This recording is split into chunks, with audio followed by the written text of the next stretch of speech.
Hello, and welcome to Power Play, where, as you can see, we finally have everybody back at the table. Yeah, as anybody who plays RPGs knows, scheduling is the worst of all monsters to fight, but this week we have successfully slayed the scheduling demon. I'm Rick Budd, your game master, and these lovely and talented people are Omar Najam, who is our Vian Vigor, Sam Dlev, who is our Kadrax, Caitlin Bruder, who is our Benny Beckett, and B. Zelda, who is our Ulez Galley. Hello, everybody. Welcome back. I missed all of you. It's to see all your lovely faces in the screen again. And as usual, I want to throw special thanks out to Jake and Lauren and the mods and everybody at QueueTimes. It's like we love you, mods. You make this all possible, and we appreciate you. And your subs and your bits help support QueueTimes, and your donations to the tip jar help support the show and the people that you see on the screen as our Feed the Cast fund. And to that end, we have some rewards, and they work today as they always work. If we get to $50, the team gets a point of community determination. I think right now they have 2 points of community determination, but no individual player has more than 1 point of determination right now. So determination still kind of going at a premium. Yep, you got one too. And if we get to $150, as we know, in-game our team has a mysterious benefactor who provides them with all kinds of cool gifts that have helped during the adventure, which sometimes our team remembers they have and sometimes they don't. And as we know, outside of the game, that mysterious benefactor is you, the chat. And if we get to $150 tonight, the chat can provide the team with a state-of-the-art computer system for Vian's office, which adds +2 to any hacking-related task. Yes, please. So... Can it be green? Yes, absolutely. Okay, it is a green computer. I'm going to add that here. Hang on. Green LEDs, I want something that looks like it's supposed to be like a computer that's out of this world, like it's so advanced, but really the only fancy part about it is that it's green. You know, everything is on the inside. Sure. Okay, like green, like on the exterior, like one of those really old school iMac kind of things. Ooh, so like you can see like the wires on the inside. Or like a monochrome kind of matrix green monitor, you know. That's what I was originally thinking of, but I'm also really here for those old like Game Boy style. Yeah. Oh, yeah. All that is valid and will be part of the state of our state-of-the-art computer system. Will be bargaining for a thing we don't even have yet.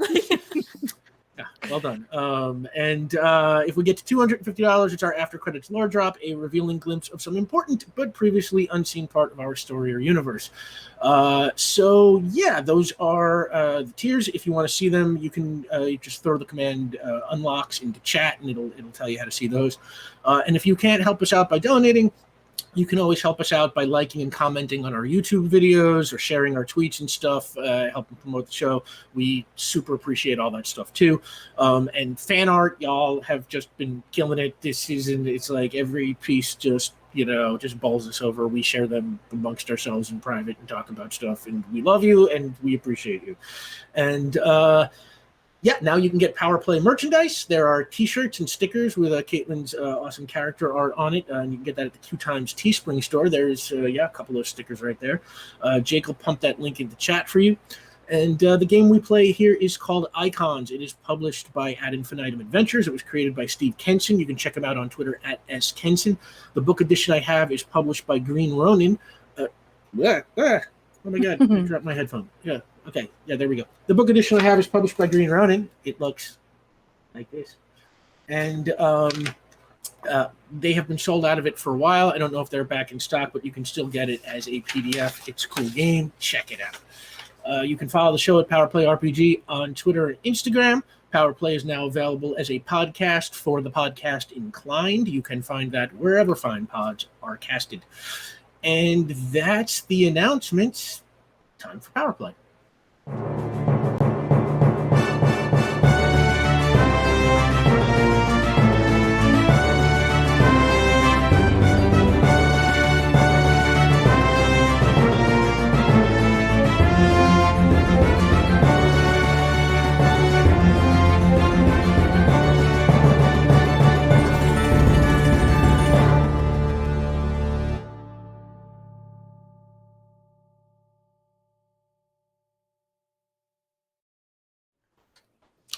And we're back. I love that song. I got to tell you, I hum that power play theme like all the time. Anyway, so I think we have unlocked the first tier. So thank you so much, everybody. If we get to 150, the team gets the state-of-the-art computer system, which adds +2 to hacking-related tasks and comes with a green see-through shell and a really old-fashioned Game Boy-like monochrome monitor. Even though it's a state-of-the-art system, don't think about it too much. So thank you, everyone. And previously on Power Play. The team was hired to investigate the death of private investigator Max McCrae, who had been shot on November 17th, 2020, while allegedly breaking into the Perfecto building in Avalon. The team started investigating at the Perfecto building, but their efforts were disrupted when Port Ruby Police Headquarters was attacked by a super calling himself Big Problem, a big, tall, gigantic guy who the team eventually managed to capture. But before they could question Big Problem, Vian, Kadrax, and Bennie had to break off to rescue Abigail Fripp from the vault at Fripp Manor. Thanks to an incredible display of power by Bennie, the team managed to free Abigail from the vault, but later Bennie found herself bursting into flames that she was unable to put out. The next day, Big Problem revealed that he had been hired by persons unknown via a note that was left on the door of his apartment. But before they could follow up on that information, Vian, Ulez, and Kadrax responded to a burglar alarm at Max McCrae's former office. There, they found an intruder had taken some files about a company named Lockhall Technologies and a file on a person named Gabriella Yates, who they learned was a client Max had met with at Lawn Ridge Cemetery just about a month prior to his death on October 14th. They then went to Gabriella Yates' apartment to search it, but before they were done, Vian was called to City Hall by his sister Amira, who had recently taken a job as Mayor Rona Carter's chief of staff. Vian's magic had been keeping Kadrax invisible while they searched Gabriella Yates' apartment, but his departure broke the spell, and Gabriella Yates saw them flying around in her living room.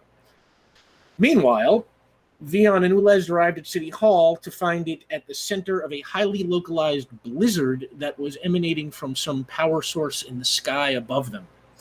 They tried to get this power source's attention, but were quickly attacked by 6 terrifying snowmen who rose from the fallen snow.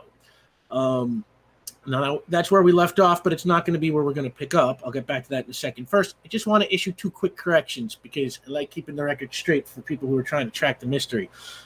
First, a minor one. Last week, I accidentally placed Vian's office in Fort Trumbull. Vian's office is actually in Yard Hill. His home is in Fort Trumbull. Flogging. That's on me, and I will be flogging myself after the show. You can count on it. And then at Max McCrae's office, Kadrax accidentally placed Max McCrae's desk 3 days before his meeting with Gabriella Yates. It was actually a month before, a month and 3 days, I guess. They originally, 2 floggings. No, but that's on me too because I didn't catch it at the time and sort of just nodded in agreement. So Max and Gabriella met on October 14th, and then Max was killed on October 17th.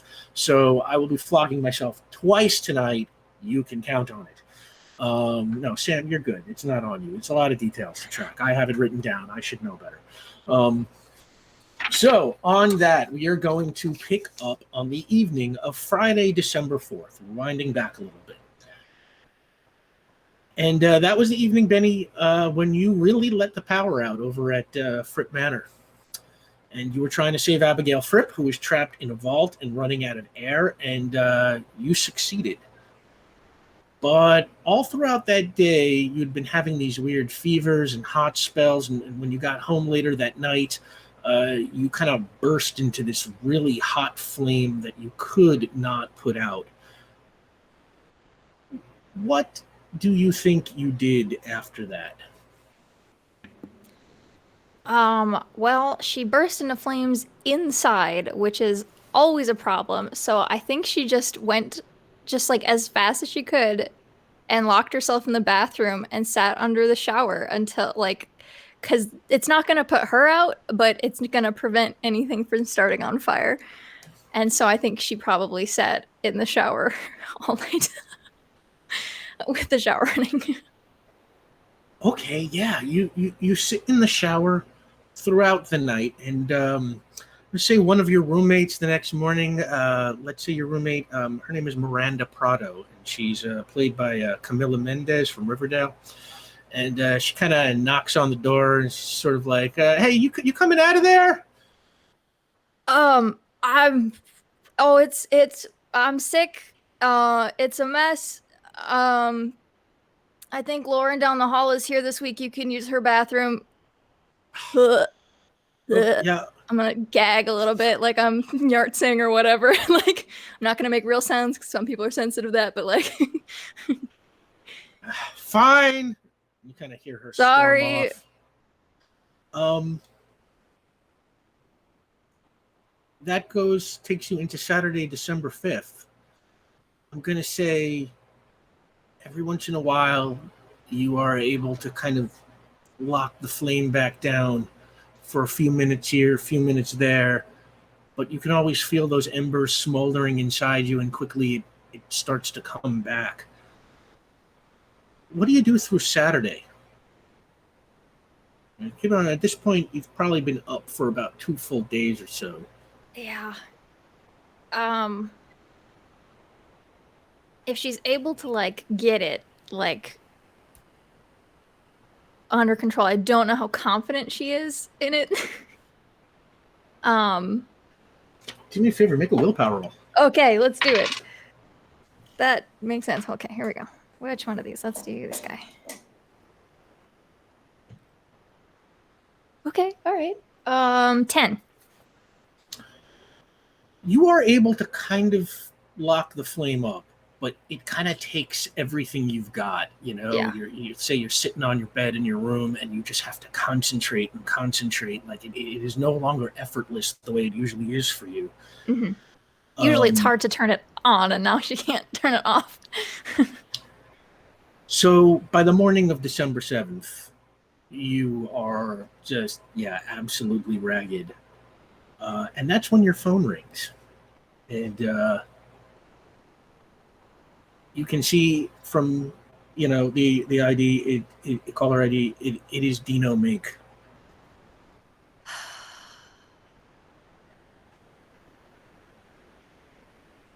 She lets it ring until like the last possible second. And then she's like, hello. Hey, happy Monday. We got a story to cover. So I'm downstairs with the van. Time is of the essence. Get on down here. You're here right now? What? Yeah. You good to go? What time? I have been ill in a very particular way, I would say, this weekend. In a way that might be dangerous to a casting crew for anything that we are planning on doing. Hang on a sec. It is loud down here. There's like a jackhammer or something. I'm just gonna come up. I'll be right there. Hang on a sec. Come on, man. Hangs up. And it's a couple of minutes later when there is a knock on your door. I hate that he knows where I live, and she's gonna go and open it. And he kind of peeks in and he's like, "Hey, okay, so what were you saying?" I think she probably just looks like a mess. Like she's got clothes that are probably like a little singed still. I don't think she's changed. She looks dead, probably. And then he stops and sort of like, his usual kind of, overly energetic chipper guy veneer kind of drains away for a second, and he sort of, "Hey, are you okay?" I don't know, man. You're here. Come here. And she's gonna like lead him in, shut the door. Do you want like, I don't know, I think we have like instant coffee or something. No, I'm good.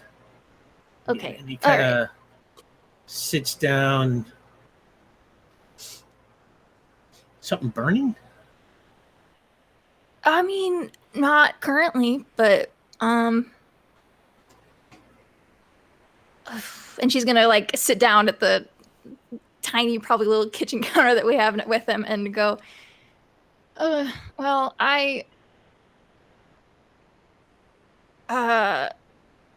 I've never been sick. The fire's never been sick before. And I think that's what's happening or something. The fire is sick. I burned for a really long time, do you know? What happened? I don't know. I just normally I don't like, with the whole, I can like put up a lighter and put my hand over it. It's not a big deal. I don't like feel heat per se. And I was hot for a while and started on fire and then couldn't stop. And now I'm very tired but too afraid to go to sleep because I'm worried I'm going to burn my apartment building down in the middle of the night. So that's how I'm doing. Ooh. And I would like the day off, please. Yeah, I guess you can have the day off. And he kind of, sits down. He's like, so wait a minute. So you were feeling hot, and then the fire like exploded, and now the fire is sick? I don't know. That's what it feels like. Like it's sometimes I don't I mean, I don't always have control over it, but normally I can't hold it. I can't keep it. I can't turn it on. I can't start on fire whenever I want all the time. But this was something that hasn't happened since I was like a little kid. Huh. I used to burst into flame and have to sit in the gravel in the backyard until it stopped. I don't think I've ever burned for this long though. This was like, I don't know, it felt like there was a whole extravagant precursor to it. Normally it just happens and then it goes away after a few hours, but this was like an ordeal. We're friends, right? Yeah, Dino, we're friends. All right. I know this is none of my business, but I don't know. I ever since I found out about you and stuff, I just, I don't know. I'm gonna tell you a story, and if this is too much or too personal or anything, that's fine. You're always welcome to tell me to go to hell, but I know you're all, you're alone here. And he kind of looks around the apartment and he's like, I could just kind of see in your eyes there some real exhaustion from holding that fire in. So, okay. I ever told you about my brother, Jerry? I don't think so. Actually, I don't think I know much about you aside from work and some very particular personal details that seem strange. Okay, that's fair enough. That's fair. See, Jerry's my older brother, and he's my hero.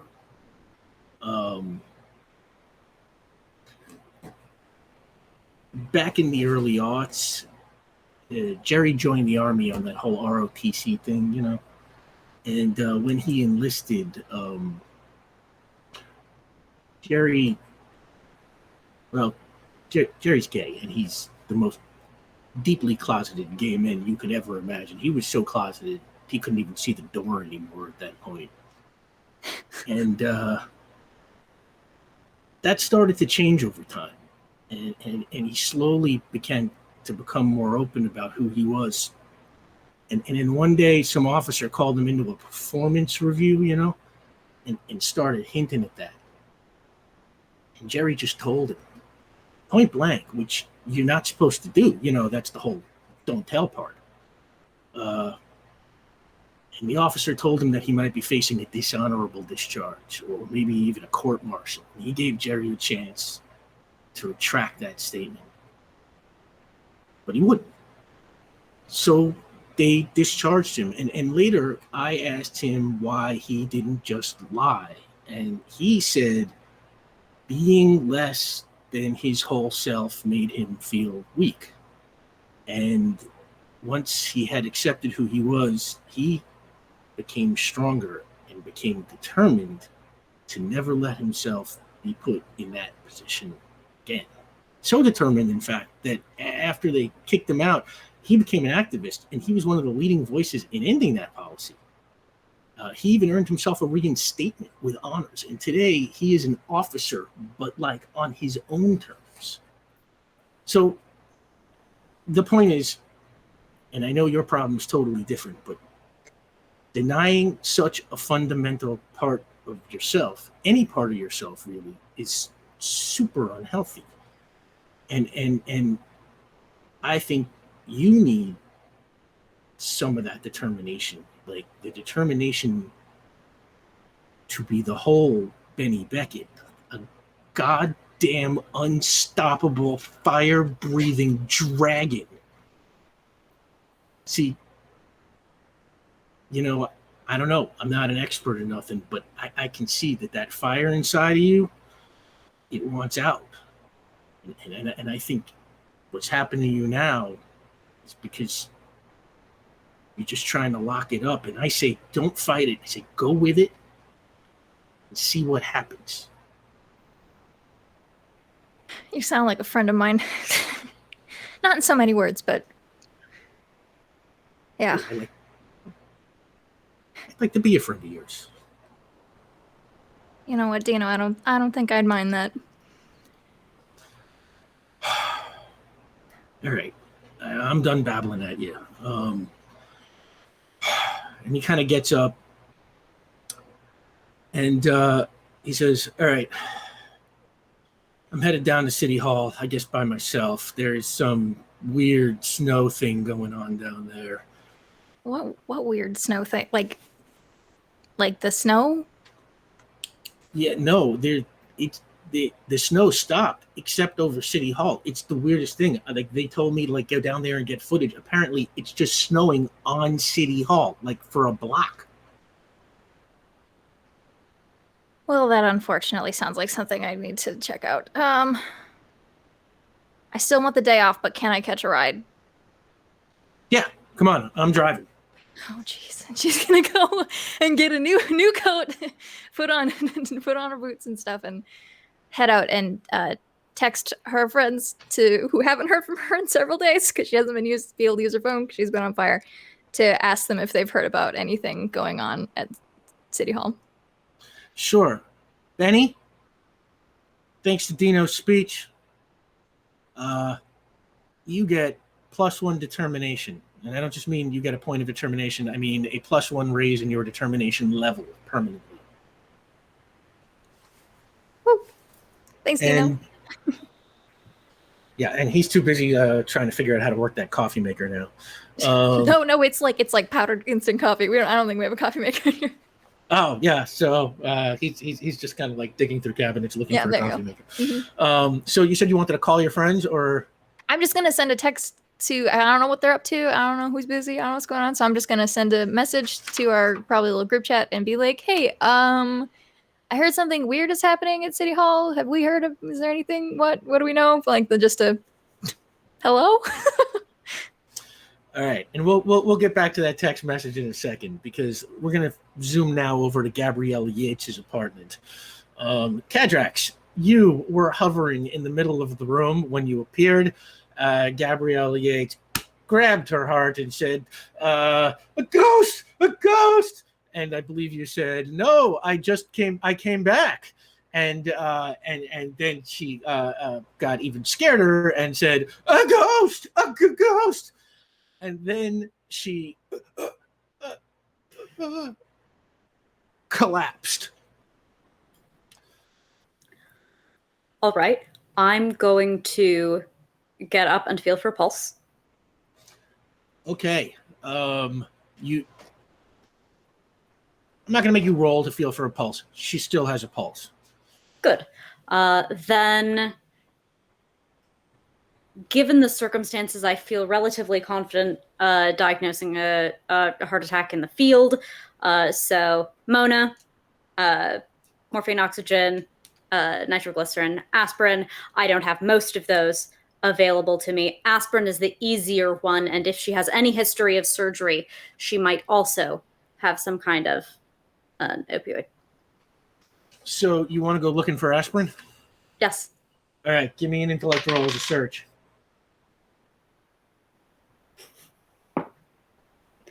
That's 8. 9 if we include my medical skill. It won't actually even matter here. Your 8 is even enough.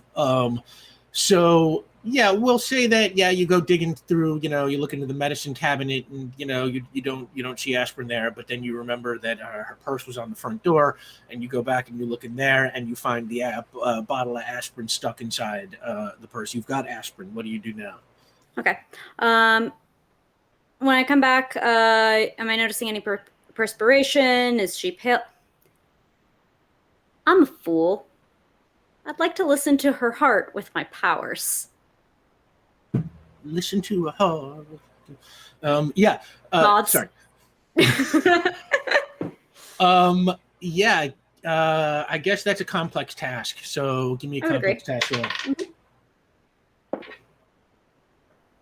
All right. Gosh, it's been a minute. 10. Okay. With a 10, I would say you hear what you need to hear to confirm a diagnosis of cardiac arrest. Oh, okay, cool. Those codes are slightly different.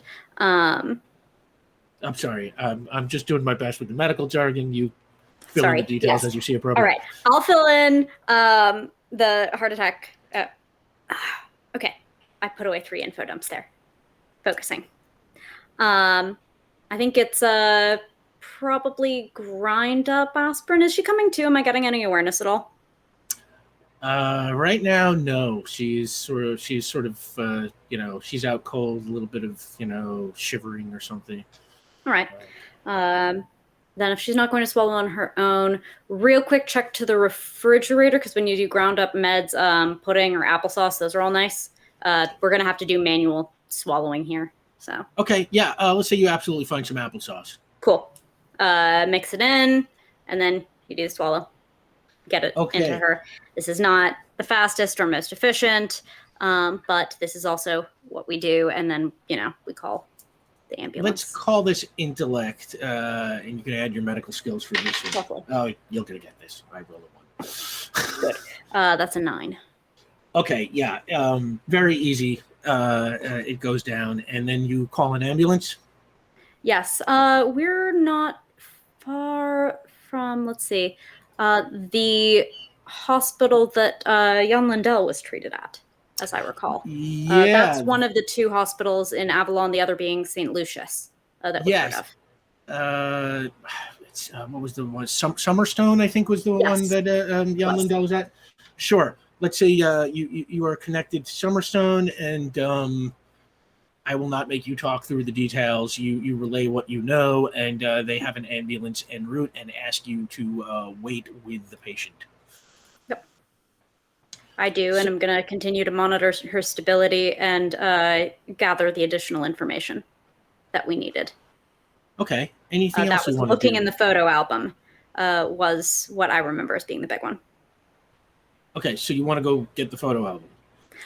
She was holding it at the time, and then she collapsed very quickly, so I assumed that I don't need to, move too far from my patient to look in the photo album. No, it's probably just a few feet from where you're at on the floor, Perfect. So, okay, yeah, you pick up the photo album, and you open it up and start thumbing through the pages, and inside are pictures, all black and white pictures of a young girl that you would guess is 12 or 13 years old.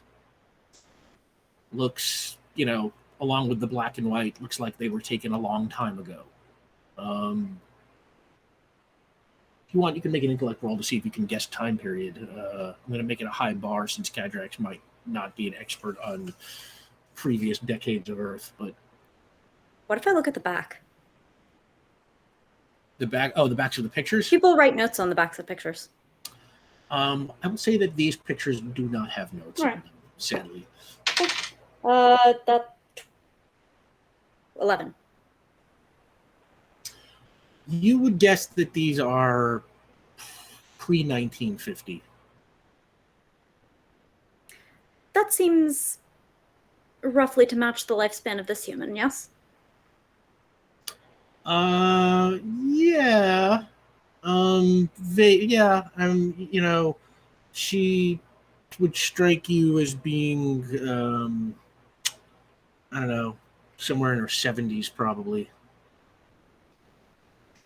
All right, so yes, give or take. Right. And what I will say is that you can at least tell that the person in this picture is not this woman. It's not the same. She's not looking at pictures of herself. You can kind of tell it's just a completely different looking.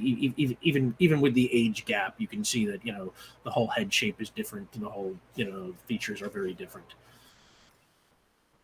Interesting. As I look through, do I see anything in pictures that might match to a name? I'm imagining the possibility of later cross-referencing against whomever it is she keeps visiting in the cemetery. No. Whoever it is, she clearly, knows, and it's like they did not have to put anything in it as far as reference, and you don't see anything in the pictures that identifies this person. It's just, the backgrounds are a lot of grass, trees, a house, sort of very ordinary looking settings for the most part. Grass, trees, house, not urban areas that I might recognize as being the precursor to this urban area. Is she perhaps from the other coast? Is she from where? The other coast. The other coast. I would say there are definitely some photos that you would probably, peg as being taken in some long ago Port Ruby. But for the most part, it's like these pictures could be in a nearby suburb or halfway across the world. You kind of can't tell. Interesting. All right. So both within and without the city center. Understood. While I have just the briefest of moments before the ambulance arrives to collect Ms. Yates, I'd just like to take a final look around. Sure. See if there's anything of narrative interest. Give me a intellect roll. 10.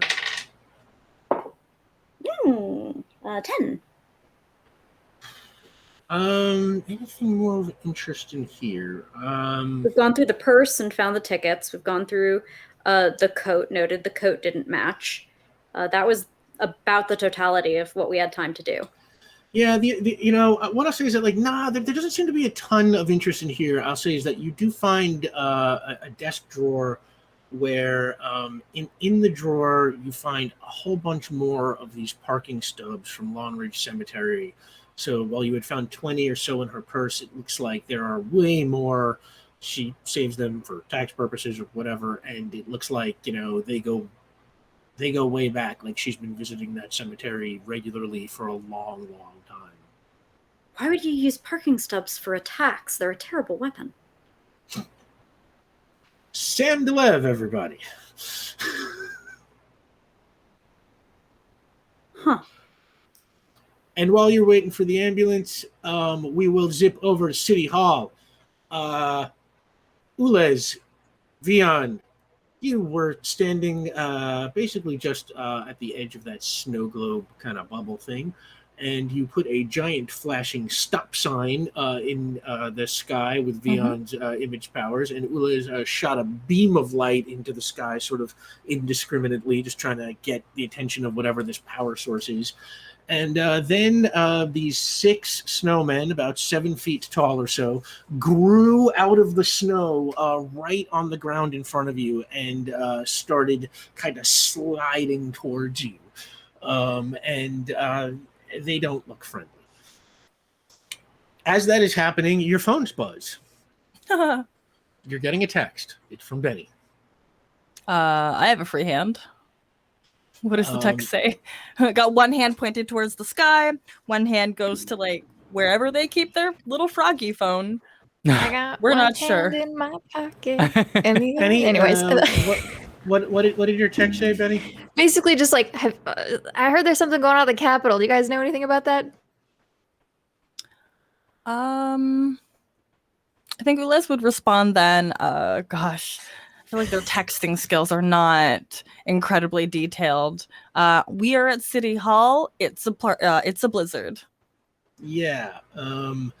Yes, it is a localized blizzard that surrounds about a 1 block radius with City Hall in the center. Benny, you now have that information. I think she'll just reply and be like, "Well, I got a surprise visit from my boss, but he's giving me a ride in. I'm gonna check it out because I don't have any inclination that they're there." So yeah, the snowmen start closing in. They are getting very close to you. Vian, Ulez, how do you want to react to them?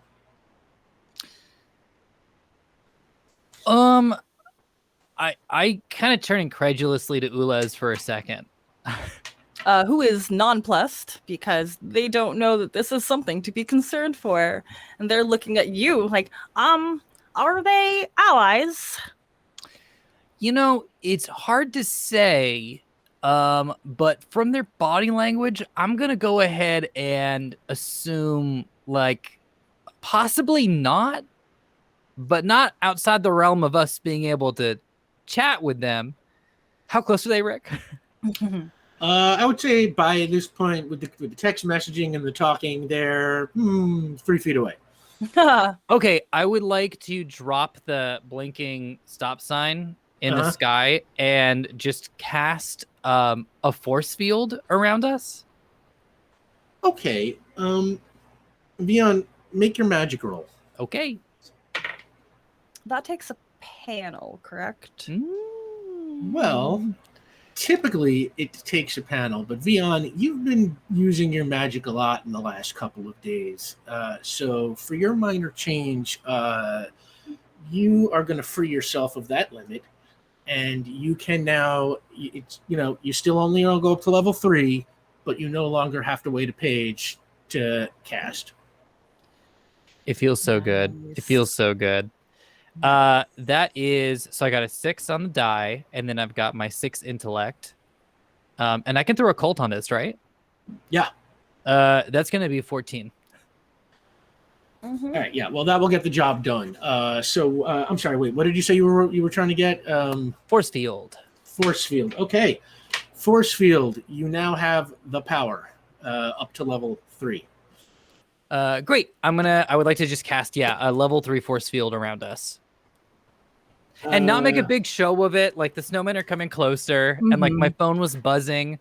So it's kind of thing where you're like, this might be an important text, and you're driving, so you're like, I'm not gonna panic about it. I'm just gonna, as soon as possible opportunity, pull over to the side, park, make sure that it's safe. Then I'll check my phone. That's the energy I want to bring to this situation.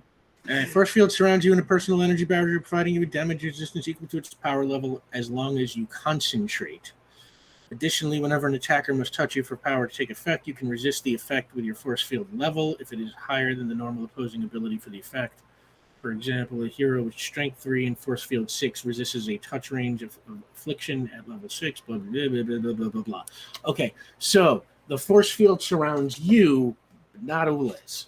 No. Oh, really? Yeah, it surrounds you, man. Oh, okay. Well, in that case, I cast it, and the second I realized the force field, because I think it would have like some sort of shiny element to it that would acknowledge that there's a force field. When I see that it only goes around me, I try again, and it only goes around me, and then I drop it. Because if it doesn't protect Ulez as well, then what are we doing here? That's very big of you. So yeah, you drop your force field, and I would say that the snowmen are pretty close right now. I probably should have made you roll initiative before you even tried to cast it, but since it didn't even matter, everybody roll initiative now. There it is. Okay. I got a 5. I got a 7. So Vian got a 7. Ulez got a 5. Mm-hmm. And the snowman actually got a 4. So Vian, you will go first. Great. In that case, I would like to. Okay, I got a 7. Ulez, you got a 5. Yep. And they got a 4. Mm-hmm. Okay, I would like to cast, detection. Yeah. Okay. Make your magic roll. Great. Come on, pumpkin dice. Here we go. That is going to be a 12. Okay. You have detection level 3. What would you Great. like to do with it? I would like to detect if they're being controlled by magic. Because I can detect one specific like type of energy, I guess, like a thing. So I'm just checking the surrounding area for magic. Because these are, I know, granted I grew up on the West Coast, where we don't get the most amount of snow, but I'm pretty sure that, snow folk don't just grow themselves and then attack people. You West Coasters are so naive. Right. I mean, not with all the chia smoothies that they could be drinking in the meantime. Okay. You have the power, but it only goes up to level 3. So make a detection roll. Great. Here we go. Roll +3. That's a 6. You cannot tell. Okay. Great. Well, then, just as a free action, I turn to Ulez. But hey, feel free to blast them if you want. Even if they're friendly, I don't think we can really hurt them. Like slowing them down, I don't think really hurts them. So let's have a little fun. Ulez? Mm-hmm. Oh, sorry. Yeah. I didn't mean to cut you off. They like there's kind of like a moment of hesitation where they look at Vian and then the snow people. I thought they were exclusively good. And then they reach out. So like Vian, I feel like you've been doing like perhaps a couple of gestures. You're trying to get that shield. You're trying to detect. But like it's all coming up pretty blank. So you flailed around for like a few seconds while poor Ulez is trying to figure out what happened, like what's going on. True. And after there was just like nothing, they're gonna reach out, grab your hand, and I'm going to teleport us inside of the blizzard. Ooh. Feels appropriate. I bet they didn't see that coming. Okay, make your teleportation roll. Now, you have to roll an uh-oh die, and the way teleportation works is that if make sure if I remember correctly, right. If you fail at your roll, you still teleport, but you spend the next panel recovering. So you kind of essentially lose your next action. But it's like, make your teleportation roll and roll your uh-oh die. Will do. Also, I have to mark 2 stamina because I'm bringing somebody with me. Yeah, 1 stamina, right? Yeah. Yeah. Okay. This is not great. So, that's an 8 on the roll and a 1 on my uh-oh die. That's bad, right?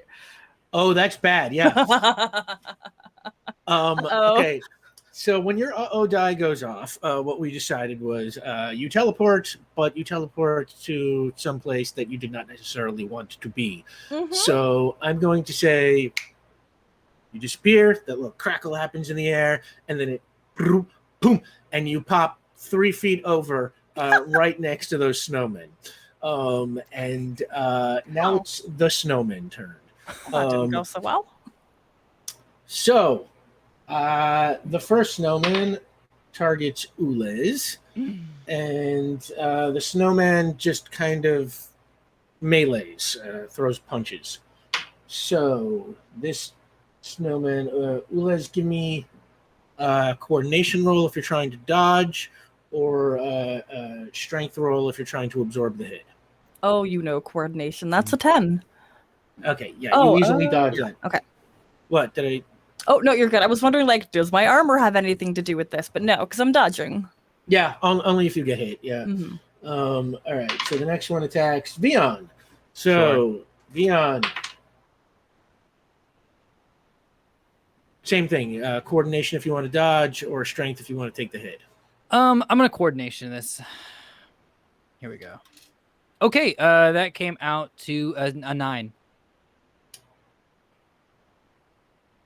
Okay, that's a marginal success. I'll give it to you. Like we'll say that, like, you can feel the frost at the end of your nose, but it doesn't quite hit. So I said there were 6 snowmen, right? Oh, Okay. good. Yeah. Great. I'm So this happy next for one us. attacks Vian again. Vian, give me a Coordination. yeah. Here we go. That one comes out to a nice crisp 5. Okay, Vian. This one hits you with a moderate success. Yeah. And all right, so you're gonna lose. Where's my pen? Okay, you lose 2 stamina, which brings you down to 4. Because remember, you lost 1 stamina on the flight over from not being able to carry Ulez. Right. That is correct. So you are down to 4 stamina. That was 3 snowmen attack. Mhm. This Heavy next hitters one- who aren't there are just wincing that they're not there. Oh no, we I need know. you. I'm sorry. It's just how it worked out. I didn't tell Kadrax to stay behind in the apartment. I didn't. Yeah, this one and sadly once again goes after Vian. Give me I get a coordination roll. Oh, you'll be fine. You say that now, but it came out to an 8. Yeah, you're fine. That one just misses completely. That's 4 snowmen. Come The on, fifth that's all snowman- you got. 5th snowman goes after Ulez, and when you taunt it, it's just like, "Wah!" like- 9 on the dice for coordination. Ooh, okay, yeah, this one also misses. The last snowman goes, and it's going after Vian. Sorry. Yeah, that's a 5 again.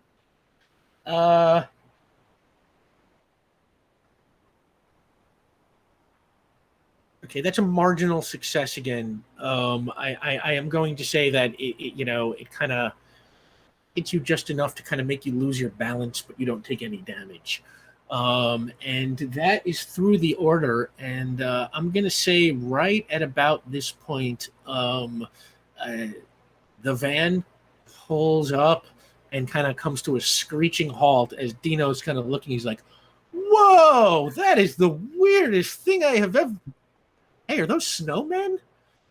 I see my friends and I turn to Dino and say, "Don't film this!" And I turn around and I'm gonna run back after them, run over to where my friends are. I'm not the cameraman anyway. That's your thing. Doesn't mean he still doesn't have access to the equipment. So yeah, you, Benny Beckett, do me a favor. Give me a. No, you know what? I'll give you your first attack free because the snowmen aren't looking out for you. So this kind of counts as a surprise attack. Okay, so I'm gonna. Benny's freaked out still about the whole fire thing, but she had some nice words from Dino, and also her friends seem to be a little bit outnumbered. So I'm gonna do. I'm gonna localize hands. I'm gonna attempt to. Let's actually see if I can do that, and then I'm gonna punch a snowman. Yeah. Yes, Do I you am. want to punch a snowman? I do want to punch a Sam, snowman. yeah, Hands on fire, running, hands on fire, and then I'm gonna try to deck a snowman in the back of the gut or something. Actually, then I want to leave my hand there. That's the plan. Oh my god. Yes. And this is a You're gonna- prowess, correct? Yeah. Yeah, this is prowess for attack. Yeah. Okay, so that's gonna be Localizing worked. yeah. Okay. That's gonna be a 15. Wow. Okay. If I can use kickboxing to punch. Well, Otherwise, it's a 12. Actually, I gave you a surprise attack, so the snowman does not get to defend. So 15. If I can use kickboxing, because I am doing a punch, but I don't know if it's. what was our ruling on if kickboxing applies to punching? Well, kickboxing is punching. I just mean because this isn't like an actual traditional fight. I'm just punching at the back of a snowman and leaving my hand there. So I don't know if it counts as a fighting move. That's all I'm asking. Yeah, It's fighting some traditions. All right, yeah. Yeah, you could punch a snowman in the back of the head with kickboxing. Yeah. And then she's just gonna leave her fist there. Okay. So, you know what? It's like, yeah. I was gonna say we did kind of come up with underwater fire rules. Would this apply here? Would I have to roll to keep the fire on inside of a snowman? I don't know. You're not totally subsumed in water, so I would think not. You cool. know, I'll take it. I'm gonna say with that level, you punch into the back of the snowman, and your fiery fist just nests like right into that snow, and like the snowman kind of like grunts a little bit, you know, not quite pain, but sort of like surprise, and its head melts, and then just as the head melts, the whole thing just disintegrates. And you are now down to 5 snowmen. Hi, guys. Hi. Hey, that was great timing. I'm wiping like a little blood from my nose. That was real good timing. Kadrax. Right about this time, the ambulance people are loading Gabrielle Yates into an ambulance. What do you want to do? In my invasion of her privacy, did I note any next of kin or in case of emergency call? You did not. Very well. Since my friends clearly have no need of me and have everything entirely handled, I have no evidence to the contrary. I'm going to accompany Miss Yates.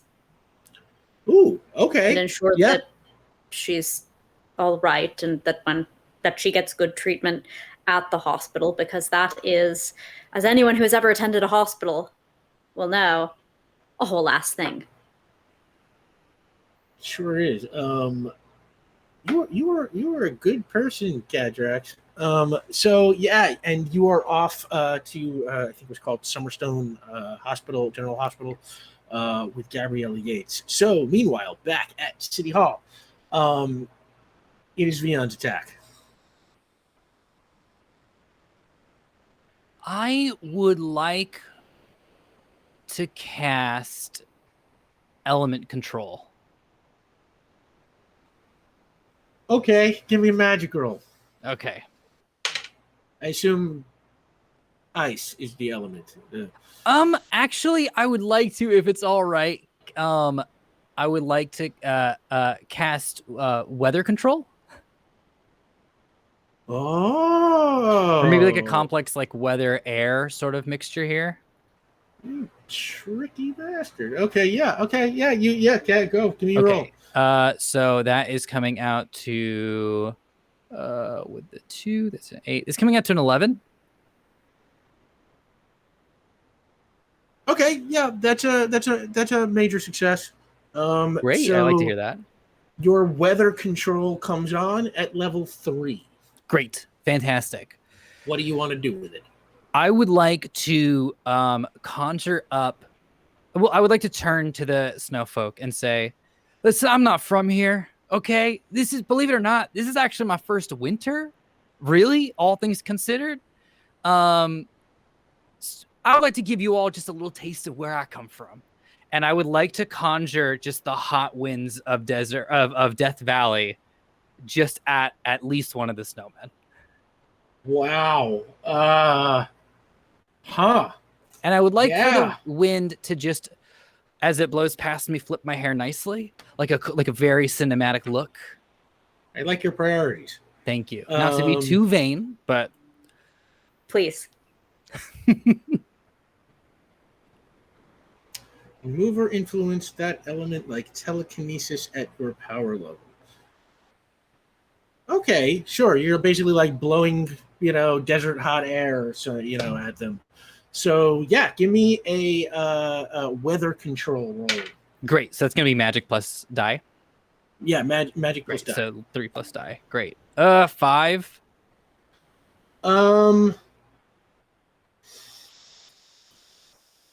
Okay, it's a marginal success. So I'm gonna say is that you kind of, you're still kind of getting the hang of some of these powers. It's not all quite super intuitive. And you kind of, you start blasting this. We'll say this snowman, and you don't necessarily do any damage to it, but you do manage to kind of to get its attention in such a way that it is a little disoriented and will miss its next attack. So that brings us to Ulez Galley. Disoriented. Okay, I'm done. Vian, your internal fluids are on the external part of your shell here. And I'm going to go ahead and heal Vian. Aw. Thank you, Liz. Fighting. Thank you. Yeah.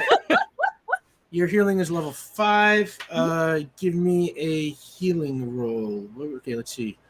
Range, limit, only others. Right, so you can do it at a distance.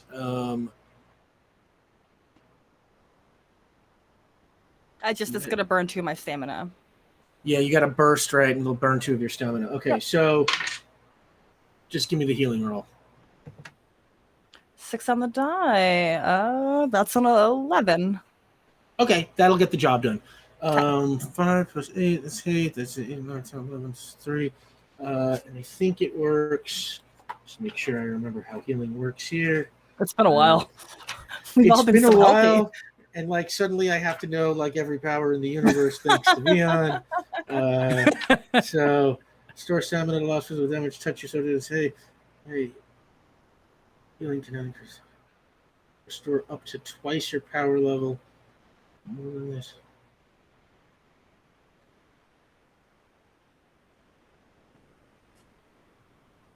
Okay, Vian, you're back to full power. It looked very pretty, too. Sorry, full stamina. A little sparkly. And Ulez's lights are looking a little bit lower than normal. Yeah, Ulez, you are down to stamina. Yeah, I got 3 right now. That's fine. Yeah. Okay, yeah. So Vian, you are back up to 6. Ulez, you are at 3. And that brings up Benny, Beckett, do me a favor. Give me a initiative roll. Oh, yeah. By the way, we are still on our way to getting the team a state-of-the-art hacking system, computer system that adds +2 to hacking and comes with a green see-through shell and a really crummy old-style Game Boy monitor for some reason. Yeah. So, thank you. 5. Yeah. Okay, that actually puts you next. The snowmen were at a 4. So it is your attack, Benny. Sweet. Okay. Are they surrounding us, or are they coming in a group? Well, one of them was gone, that was left 5, and then Vian distracted one, which left 4. And let's say that they're in a little bit of a semicircle in front of you. How close are they? Right up? They're right up against my friends, aren't they? They're pretty close, yeah, within a foot or 2. Okay. Well, that's hard and scary. Okay, so I would like to move and physically put myself in between Ulez and whatever snowmen are in front of them. And I'm going to tell them, you can blast me if you need to, and then I'm going to punch the snowman in front of them. I'm going to do the same thing I did with the other one, just fists in the chest of the snowman. Okay. Benny.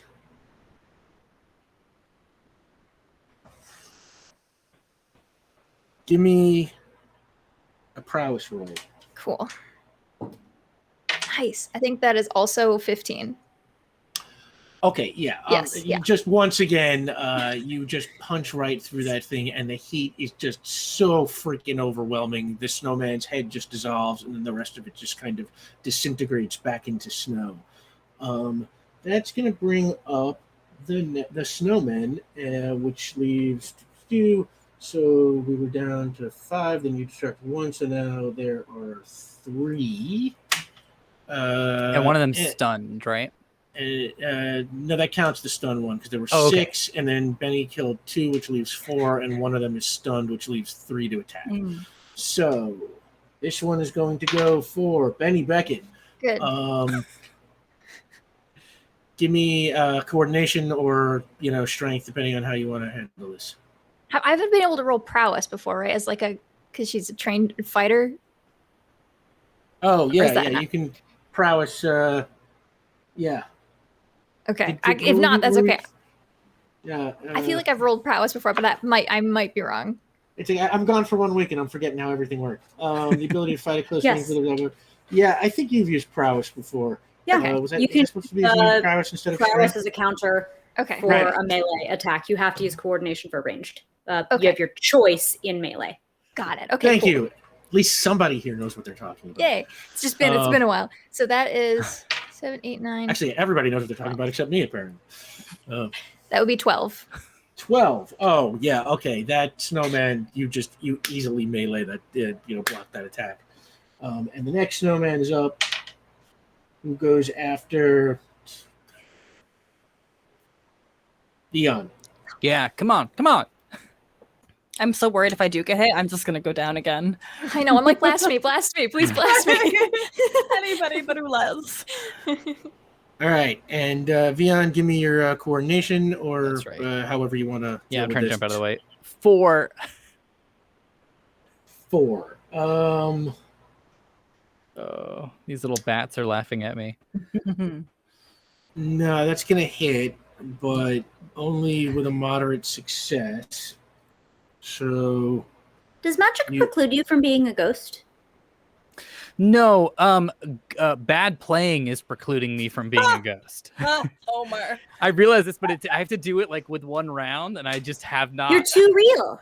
Put it in. Yeah. Okay.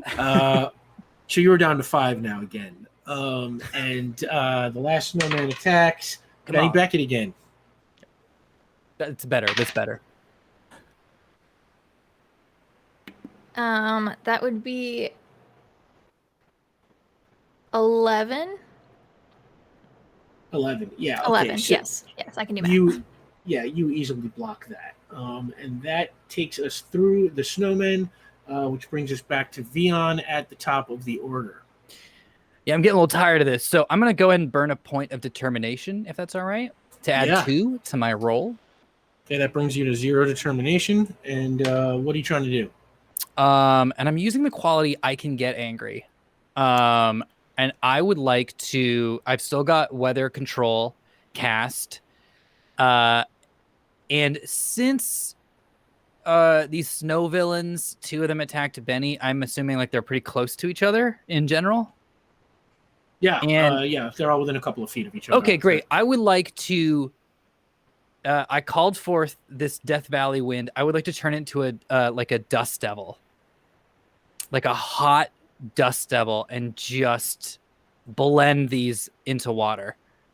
I mean, I would say you can create one. I don't know that you can actually turn into one yourself. That's sorry. I meant no. I'm staying the way I am. I just would like to make one happen. Oh yeah, okay. So give me a weather control roll. Great. So this is 2 plus 3. So it's 5 plus. Come on, 9. Yeah. Okay. That's a major success. And you create this just little tornado of hot air that you blast. We'll say at that one that you stunned before, and that Does Vian's hair also look very cool during that entire moment? I hope so. Vian's hair, I mean, not that Vian's hair doesn't always look really cool, but looks exceptionally cool right now. Very cool. Ulez is the only one who's seen me like right after I've woken up, so you know the truth that there is a lot of work that actually goes in. Yeah. All right, so that severely damages that snowman. It does not quite disintegrate yet, but it looks very unhappy and very hurt. Not like emotionally hurt, but physically hurt. Okay. I mean, good. Honestly, good. I don't want to cause trauma. I just want to stop it. And that brings us to Ulez Galley. I honestly thought they were going to be all dead by now. Benny has offered to give you HP, so or stamina. So Okay, perfect. I really don't want to have to hurt them. Have we tried speaking to them yet? I don't think we have. No. I don't know how much of this I can do on my turn, but I want to make a tiny snow person like that I can fit in my hand. And approach one of them and try and communicate. Ulez, I'm going to give you a point of determination for being honest and naive. Yeah, honest and naive. But he's just like got her like fist in a snowman, going, "Ulez, no, Ulez, no!" And they're like already over there, like with the snowman. What do you say? We greet you. I do apologize about all of the decimation of your people. However, I do think it is important that we try to speak to one another, and I bring an offering of a tiny version of you. I understand these are often well received. Ulez, give me a willpower roll. Okay. One day I'm gonna level up that willpower. For now, that is a total of 6. Okay.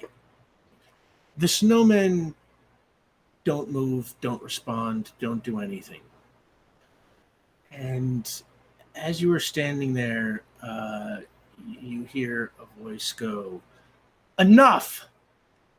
And above you, you see a figure start to float down from the clouds. It is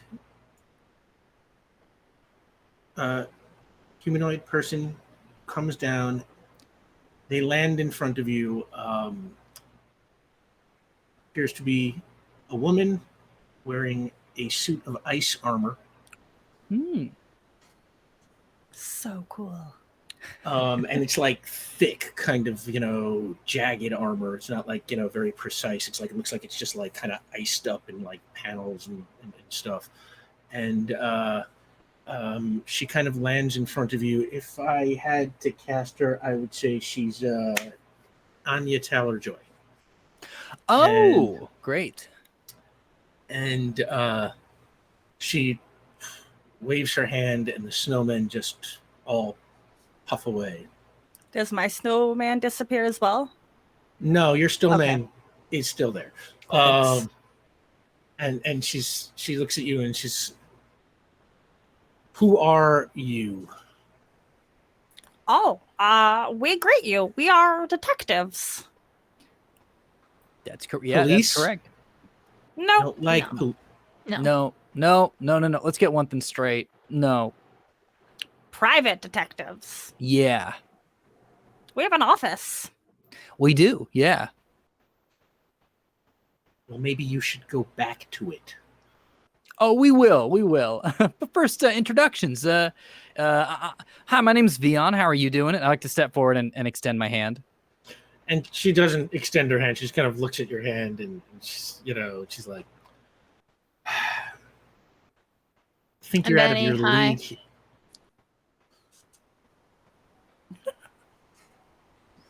Oh, I should also, hello. We are Ulez Galley. And you are? Yeah. You can call me Hypothermia. Ooh. Is that, for our records, one term, or is it one of these kind of things where it's like a first name, last name, then when you see it together, you're like, oh my gosh, MX Thermia is actually hypothermia. You know what I mean? Like, no. You are not as amusing as you think you are. Oh, true. No one knows it better than me. What are you doing here? Why are you causing a blizzard? Honestly, I don't think that's any of your business. I think you are way out of your league, little man, and you should take your little friends and run away. I would, but it is literally actually our business, right, Ulez? It's literally how we make money. So it is. unfortunately, that was while it's a factual statement in the sense that it wasn't an opinion, it was an incorrect statement. Well, this is how I make money. And she like cracks her knuckles and like a little puff of snow kind of comes out. Ooh. And she goes, so I think we're going to have a problem. Cool. And I'm gonna like my hands flare with fire. Like I don't. What are we showing off now? Like what's the? Everybody roll initiative. Oh no. She's gonna do a little snow dazzle. Yeah, cool. My hands are on fire right now, ma'am. I don't know what to tell you. May I also roll initiative just to say that I ship an like enemies to lovers hypothermia Benny Beckett? Okay, I'm done. Yes. I got 8.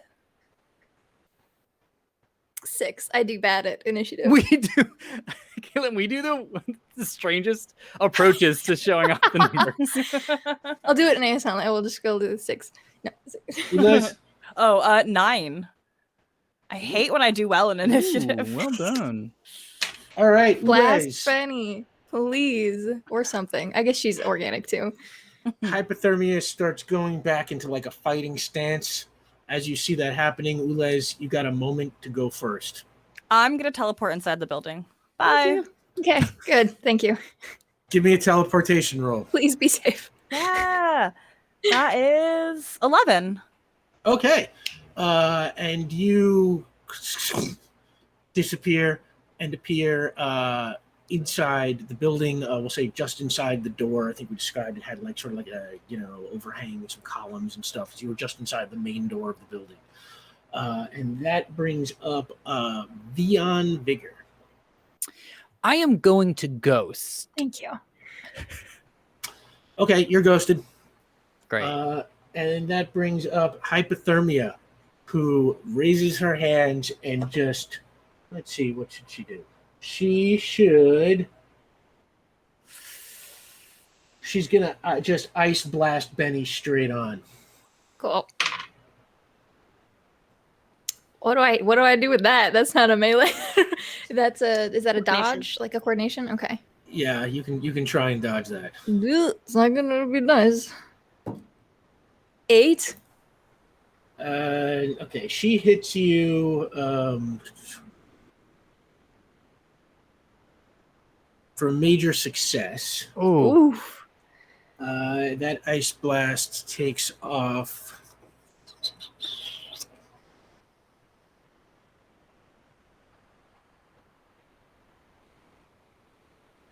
4, so you're down to 6. Oh dang. Okay.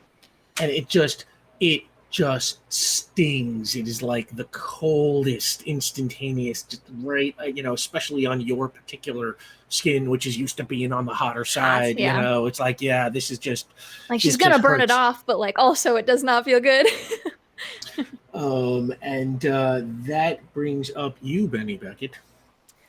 Oh, I didn't like that. I'm gonna entire flame on and run at her and try to do a punch. Okay, Benny, give me your flame on roll. Do you? I'm already on fire. No, I'm already on fire. You're I already can on just, fire. Yeah, I can just pull it Okay. to my whole body. Tell you what, I'm going to give you a point of determination because the fire that is closest kept burns out of control. And Benny, it's a little distracting to you because nothing like this has ever happened. But after getting hit like that and getting hurt, and I don't know, just maybe a little of that speech still rattling inside you, you just suddenly start to liquefy into magma. Benny Beckett, you now have a new extra, magma form. What? Whoa. Hey, everybody. Whoa. So am I losing my action then? Just trying to get my bearings. I'm going I to think say I should. you lose your action trying to get your Yeah. bearings as, yes, your sort of limbs start to dissolve into this liquid and you are just kind of trying to figure out your way. It kind of looks like as if she was like charred, scorched with like the peakings of like lava cracking through. And I think because she can't hold her form right now, it's kind of starting to like pour out a little bit. So she's trying to she trips and stumbles and tries to like pull herself back together. It's like, oh, what? Like, Now, Benny, this is an extra for your aura, so you can only use it when you are aura'd. Yes. So, and that brings up Ulez Galley. You are inside the building. What do you want to do? Are there any people around? Yeah, Like- there are people just gathered around at the windows, just like staring, phone cameras, the whole. I mean, what a crowd of people would do in a situation like this. Yeah.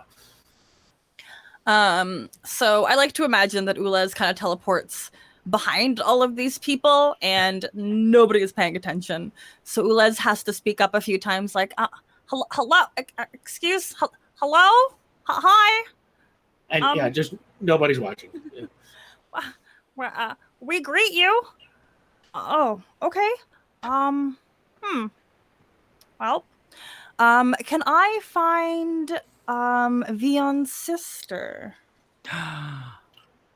Ooh, how do you want to try and find her? Jogging around City Hall. Okay, give me an intellect roll. And you can apply anything, your investigation bonus. Investigation, yeah, okay. 6, 7, 8. 8. 8, okay. I'm going to say, you jog over to a directory and you find that the office of the mayor is in the west wing of the building. And, the west wing. Okay, yeah, no. And that just came into my head for some reason. Do you want to run up there? Do you want to try and teleport there? What would you like to do? I'll take the elevator. Okay. I'm not in a rush. Okay. Sure. You head to the elevator, you get in, you head up, and it's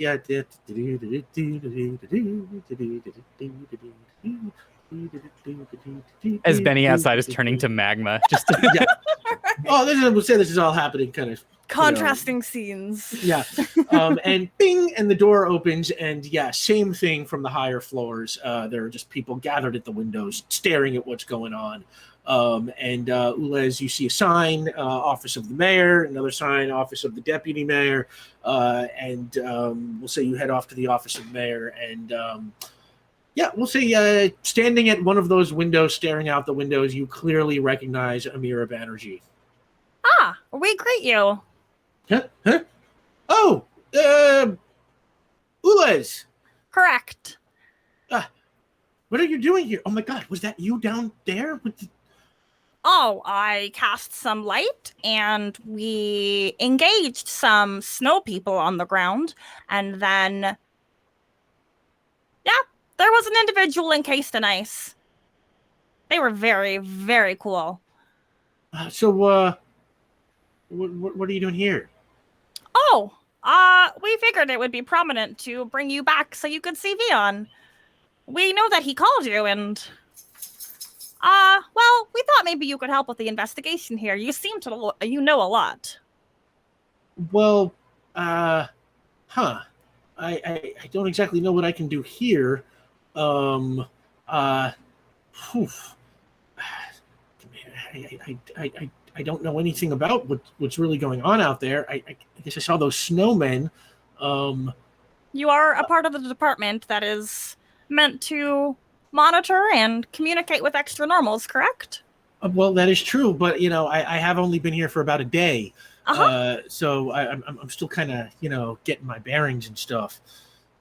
This is a big responsibility. Would you like to go watch them in combat? Well, I get, sure. And she takes your hand and, okay, let's go. and one more teleport. Oh, give me a teleport roll. Yeah. Where are you trying to get? Back. Like out into the... Yeah. Okay. Like back out, like outside of the blizzard where hypothermia is fighting. I feel like they should get an honest point of determination for that, because that's just... Yes, I agree. 100%. All right. Ulez, you are now topped out on determination. Yep. Give me your teleport roll. Well, I'm going to use a point of determination right there because I need that to be a better success. And grabbed and used, that is going to be an 8 total. 8 total. Okay, yeah, that'll do it. And your die. Oh God, thank you. 5. We're good. And you vanish, and out on the battlefield. Vian, Benny, you are struggling with your magniform. Vian, you are just kind of watching that happen, and probably, I would assume, a little stunned, as you have also never seen Benny turn to magma before. And as that is happening, the air around you begins to crackle, and suddenly Ulez appears with Amira. We return. Greetings. Yeah, greetings. Yeah, greetings. Oh my God, it's cold out here. Oh, you can have my cape. And I'll give Amira my little, it's like a capelet. Aw. So while you're handing her the cape, Vian, it is, I believe, your attack. Okay, I'm gonna similar situation. I'm gonna take off my cardigan and throw it. I'm not taking my eyes off of hypothermia, but I toss it to my sister, and once it leaves my hands, the cardigan unphases. Ooh, okay. Sure, I'll give that as a free move, and she catches the cardigan. I would like to cast. I'm looking now, and I think that it's like after the snowman, similar with I guess above game. B, not necessarily Ulez. I did think that the snowman would be a lot faster of a situation. So Vian is kind of getting all right, no, we need to end. This is actually not that fun. I'm gonna cast Mental Blast. Ooh. And I would like to put 2 fingers to my temple, and I would like to just send a mental blast at hypothermia until Benny is kind of caught up and ready to throw a couple more punches there. All right, first, give me your magic roll to see if you can turn on Mental Blast. Absolutely. Here we go. We have some community determination too, if you need it. 2 points of community determination, thanks to everybody. That came out to a 12. Oh gosh, golden. Oh, actually, wait, sorry, 3 points of community determination because I forgot to add on the one that you got at the beginning of this game. So yeah, thank you everybody for that. And we are still trying to reach that state-of-the-art computer system with the crappy monitor. So thank you everybody. I'm sorry, what did you get? Hack the planet. I got a 12. 12. Okay, yeah, that'll work. You now have Mental Blast level 3. And now Mental Blast can strike other minds in visual range for blast and mental force. Make a willpower versus willpower test for the attack, and then use your power level for the damage, ignoring damage resistance. So give me a willpower roll. Great. Is it okay with everyone if I use a point of determination for this? Great. Someone to me willpower +2 plus roll. Okay, so that is gonna come out to a 12. 12. Okay, yeah, you beat hypothermia by quite a bit there. So your power level for the damage, that gives her boom. She takes off 3 stamina. And I would like the mental blast to be sending the sensation. There is heat from flame, but desert heat is a heat you don't even realize that you're just evaporating. That water is leaving your body until you start to sweat and you realize it's too late, and then you stop sweating and that's worse. That's the kind of sensation I want to mentally blast hypothermia with right now. Okay, yeah, and she feels super uncomfortable and in a lot of mental pain, and kind of grips her head and just get out of my head. And while she's screaming at you, I'm going to say from behind her. Oh no! What is this? Amira pulls out her little stun gun that she once used on you way back in the day and just jams it into her back and blasts her with the stun gun. Yeah, Amira! And that also does a little bit of damage as hypothermia kind of grabs her head and then grabs her back, and looks really, really, really unhappy as In fact, since the stun gun was successful, I'm going to say that takes her out of the loop for a second and brings up Benny.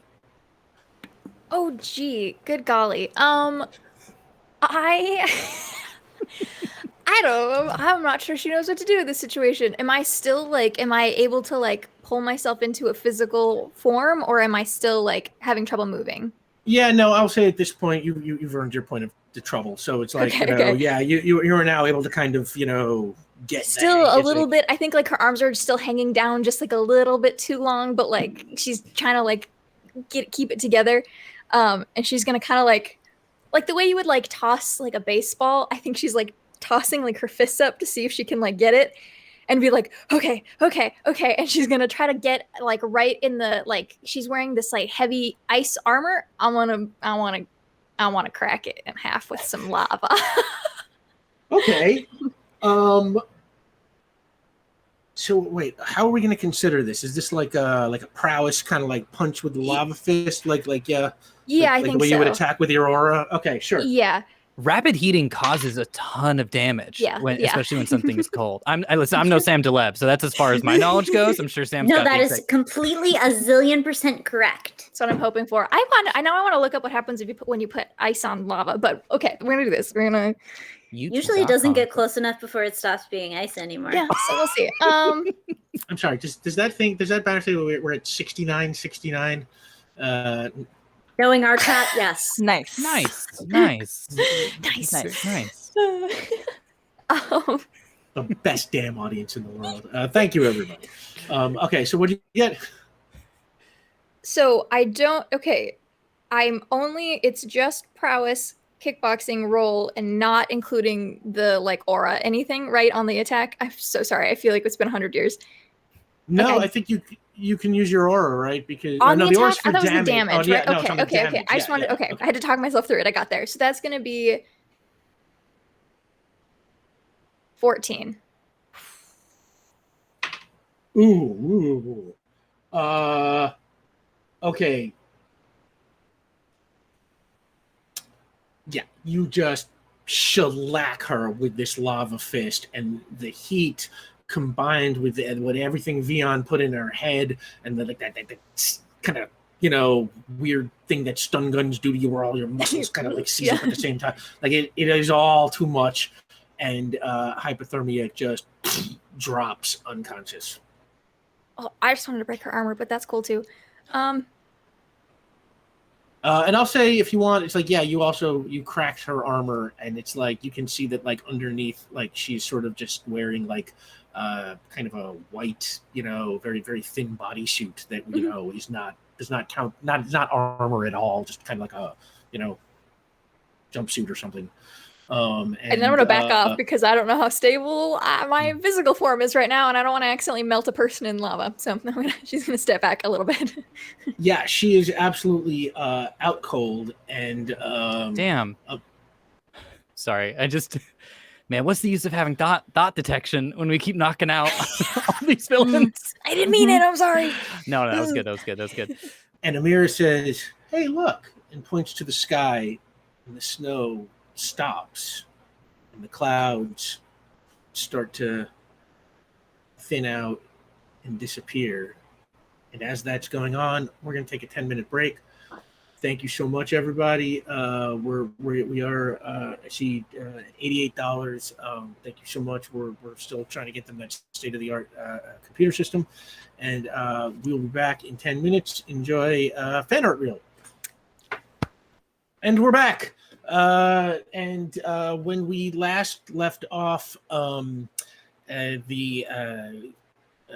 was going to say the team, but actually Vian and Benny and Ulez had just defeated the supervillain Hypothermia with a little... What is going on? Oh my God, we hit goal too. Thank you so much, everybody. Oh, wow. So, yeah, you get your high-tech... state-of-the-art computer system that adds +2 to hacking, has a see-through green shell, and a crappy Game Boy-style monochrome monitor. Very Yes. For some We didn't reason. say which state. We didn't say which art. Yes, exactly. Yes, state of the art in apparently 1986. State of the art derogatory. We'll take it. Thank you so much, everybody. You've been incredibly generous with us, and that just leaves the last goal, the after credits lore drop, if we get to 250. So thank you so much. And meanwhile, while y'all are defeating hypothermia, Kadrax had decided to go with Gabrielle Yates on her ambulance ride to Summerstone General Hospital in Avalon. And I'm going to say that while that was going on, Kadrax, you went with Gabrielle Yates while she was taken to a room and put on, some life support, some machines, and she was stabilized. And you have been waiting for her. Is there anything you want to do in the hospital while you are hanging out and waiting there? I would like to attempt social infiltration using words to gather information. Whoa. You are so smooth. Thank you. It's because of my excellent approximation of humanity. Yeah, you poke your head out into the hallway, and it's a hospital. There are people, making their way, back and forth. Patients and doctors and nurses, kind of, bopping from room to room. Are you looking for anyone or anything in particular? I think the ideal terrain for this investigation should be the hospital cafeteria, because I will not be bothering anybody who is working, but people will be looking for distraction, namely from their food. Yeah, absolutely. You make your way down to the hospital cafeteria. It is, let's say, a couple of floors below the room you were in, and you enter. And this is, it's a big space. There are a lot of people in it, and you can see it's sort of, self-segregated into, patients and people visiting on, one side, and then all the doctors and nurses kind of huddled together around tables, talking to each other on the other side. What do you want to do? I will obtain the mediocre egg salad sandwich and the orange fizzy drink. You've got that. Thereafter, I will sit one chair away at a table with permission from nurses. Yeah, and you sit down and you can hear the nurses, and they are sort of talking about, they're talking about the attack on police headquarters from a couple of days ago. Just sort of one of these, like, oh my God, life in this city couldn't get any more dangerous now. We have giants, and they're all just, you detect. I'll tell you what, give me an intellect roll. Oh, good, the roll I'm good at. Right before the roll, I am not.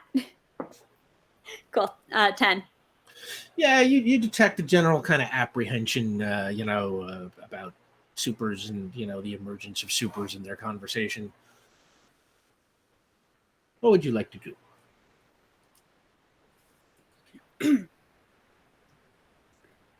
Oh, yes. Yeah. It must have been difficult in the hospital lately. There's been so much going on. And one of the nurses turns and looks you over. Now, I assume you are in your typical white, Yes. uniform. So one of them looks over and, who are you? Doctor? Not here. On the other side of the bridge. Yes.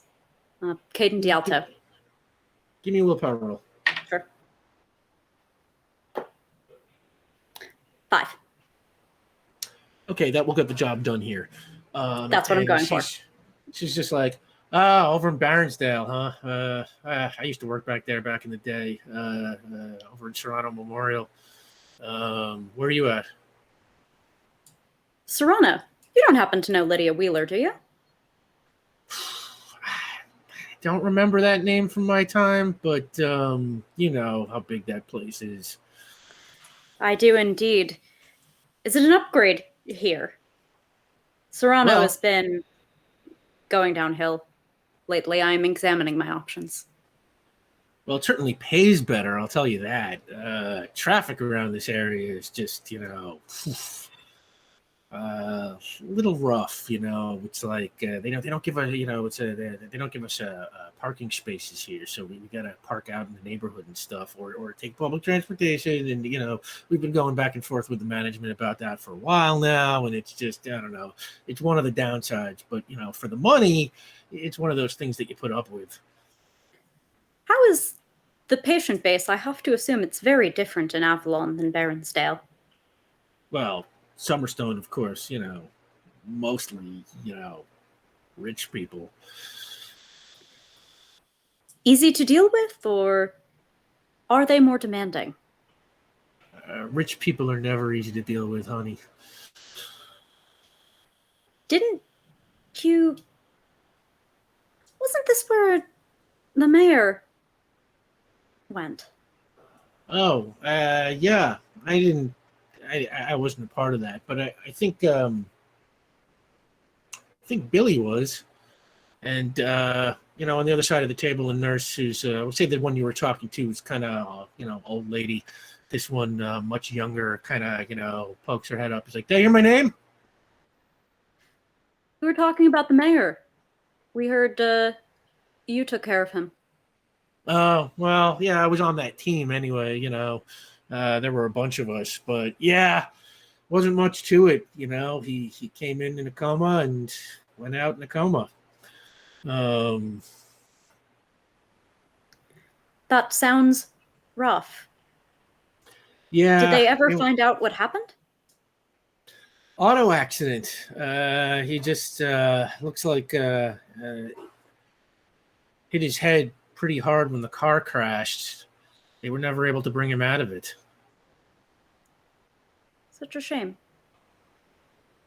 Yeah, I guess. I don't know. Didn't know him personally, but value of human life, etc., etc. That is what makes you a good nurse. Well, we tried. Yeah, it was. That whole car crash thing was very strange. I got to tell you, it's like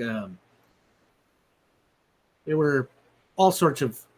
I don't know. I shouldn't be talking about this.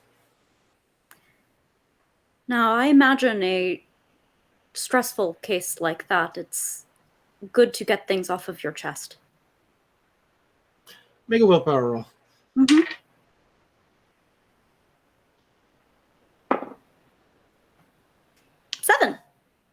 7.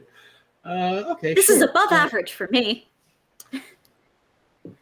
That's okay. We'll call that a moderate success. Well, yeah. I'm all right. Put you on the friend DA here. It was the weirdest thing. Mayor hit his head when the car crashed into the divider, but the other people in the car, they had all these cuts and bruises and scrapes as if there was like a fight going on in the car before it crashed. That is strange. Did anyone ever have any explanation for it?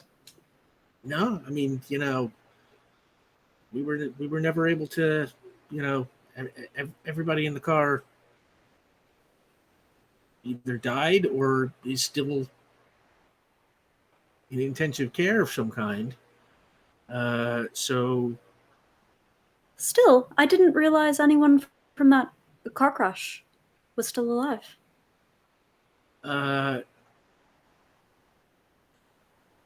Was anybody from the car crash still alive?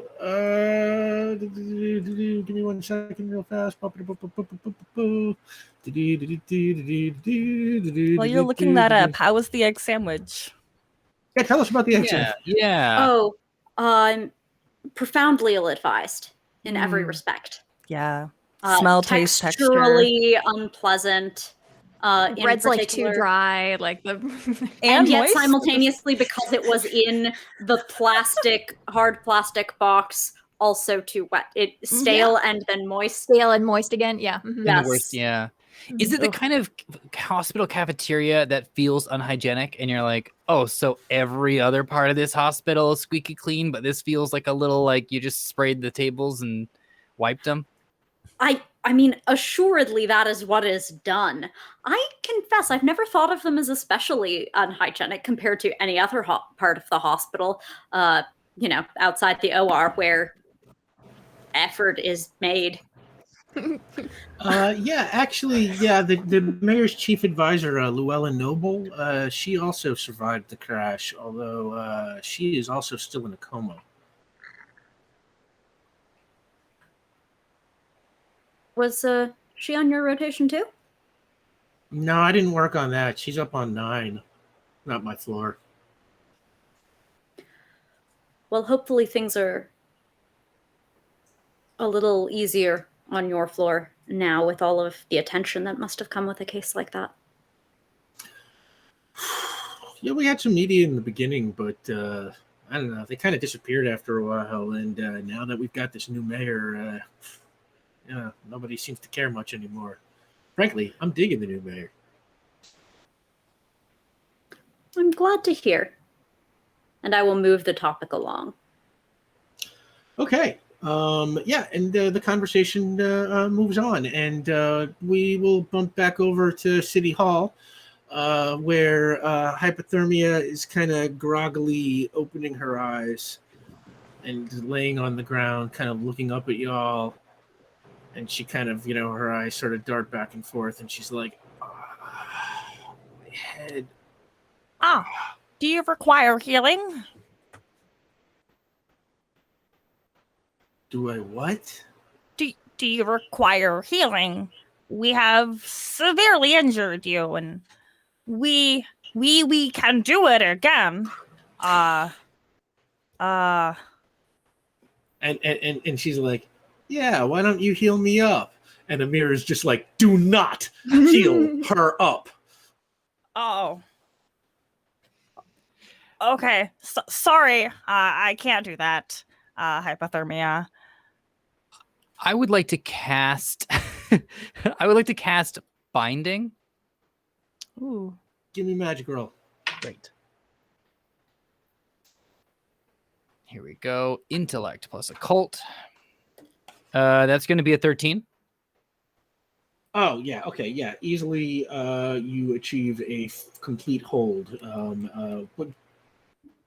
What kind of binding did you use? Glue, ice, mud? What? That's a good I question. assume not ice. Yeah, I'm trying to think of something warm that can kind of hold her in place. I was thinking like a Dried magma? That's really cool. Yeah, like it's like obsidian at this point. I don't know enough. Like a pumice. Oh, whoa. Yeah, absolutely. I feel like that's fragile. Is it? In I don't know. It's obsidian, fine. Brittle, Obsidian yes. is not, yeah. obsidian binding is really cool, and it would be off That's the top pretty of Vian's head because of all the magma stuff. So yeah. Okay, with that level of success, you get whatever you want. So yeah, suddenly her hands are encircled in obsidian, and she just kind of like, wow, that's a pretty cool set of powers you got. I thought I was stacked, but yeah, okay, yeah. So hey, Amira, what should we do with her? Is there some sort of like program you got, or? I've been here one day. We don't have any programs yet. Quick, come up with one. Ix, what are we gonna do? I don't know, man. I don't know. Hypothermia, are you sorry? Oh yeah, super sorry. I was just doing it because I needed the money. I'm not really a bad person. Who was paying you, and did they leave a note on your door? Nobody was paying me. I'm just screwing with you. Oh. Well, I mean, you did earlier also say that this was your job, so that would insinuate you were getting paid. So, are you sure about that? Can I get a read on her? Was that part of lie? She's been lying a lot through this conversation. Make an intelligence test. God, I always forget it's intellect. I always want to know things. Oh, It's not good, man. I always think it's willpower when it's not. That's me saying things. That is. I shouldn't tell you guys stuff, but you do have a lie detector. That's true. 5. I did bad. You can't tell. No, there's no way. I'm a good liar, but I can't tell what other people are. She's like, I have the right to remain silent, right? So Sure, if we be were quiet. cops. I would like to cast telepathy. Undo the bindings, though? Oh, that's a good question. Oh, sorry. No, like, would it undo the bindings if you cast telepathy? That's what I'm wondering. Yeah. And if you do that, do we have those cuffs that were for stopping powers? You did take them back from him, so yeah, I assume you have them on you. Yeah. And at this. Oh wait, do I know that at this point though? Because I didn't see that the doctor. Oh my gosh, we still don't. At some point, somebody needs to be like, "Oh, where's the doc? I have not seen Kadrax in a while." I mean, Benny's definitely had that thought, but she is made of lava at the moment, so I don't think she can use a phone. Probably a wide berth. You have to be far away from us as well. Oh yeah, she has stepped back. Hot. I mean, you cast force field and then something else within this encounter, so you would presumably know about whether or not your powers drop when casting anything. Yeah, but I dropped force field on purpose because it wasn't protecting Ulez. I think the question here is this a thing that because it is like a physical item that isn't Now it like a exists. manifesting like thing that he's holding, does it just exist now, or does does it still go Does away? your book have the answer? Look it up. Well, a bunch of nerds are trying to figure out magic. Okay. The book, as usual, wants this to be approximate, but we did rule previously that when you cast flight, that took away Kadrax's invisibility. But in this case, I'm going to say your ability is the ability to generate a binding. Not it is unlike the invisibility which you are now maintaining around Kadrax as a separate power. This is like you just created the binding material, and once it exists, it exists. Did you cast spells in the Fripp house? I think my magic was negated. Yeah, his was magic fully didn't negated. work. Okay, because I was like, we did have someone bound in the car during that who was still bound in the But car we when we also got did back. the cuffs, so That's we true. wouldn't have seen when the bindings dropped. That's fair. Yeah, so the binding stays. Remember, the binding doesn't have like a power negation the way the cuffs do, but it does not disappear if you cast another spell. Yeah, we'll probably have to negate those soon. Okay, great. Well, all things considered, I would like to cast telepathy. So, give me a magic roll. Okay. Do. 11. Yeah. 11. Yeah, that will absolutely get you telepathy. Great. But that was my celebration face. Now you get telepathy at level 3. Where's telepathy? Telepathy. Read minds, transmit thoughts, roll telepathy versus willpower to read an unwilling subject's thoughts. Okay. So I'm gonna roll associated roll +3 versus willpower. Yep. Great. 7. You are not able to read Hypothermia's thoughts. She has just too much will, and she's like, ooh, what are you doing there? Yeah, Would you like to know? Yeah, Weather boy. Why are you trying to read in my mind? Yeah, I would like to know. That's why I asked. And Okay. Oh, sorry. Go ahead, Benny. No, I was just gonna make another bad joke. Go for it. No, go ahead. Honestly, yeah, I'd like to hear it. Oh, I was gonna say if she has her right to not answer questions, why should we answer hers? So hey. Yeah, exactly. Now listen, why were you hired to create a blizzard over City Hall, or are you just doing this of your own volition?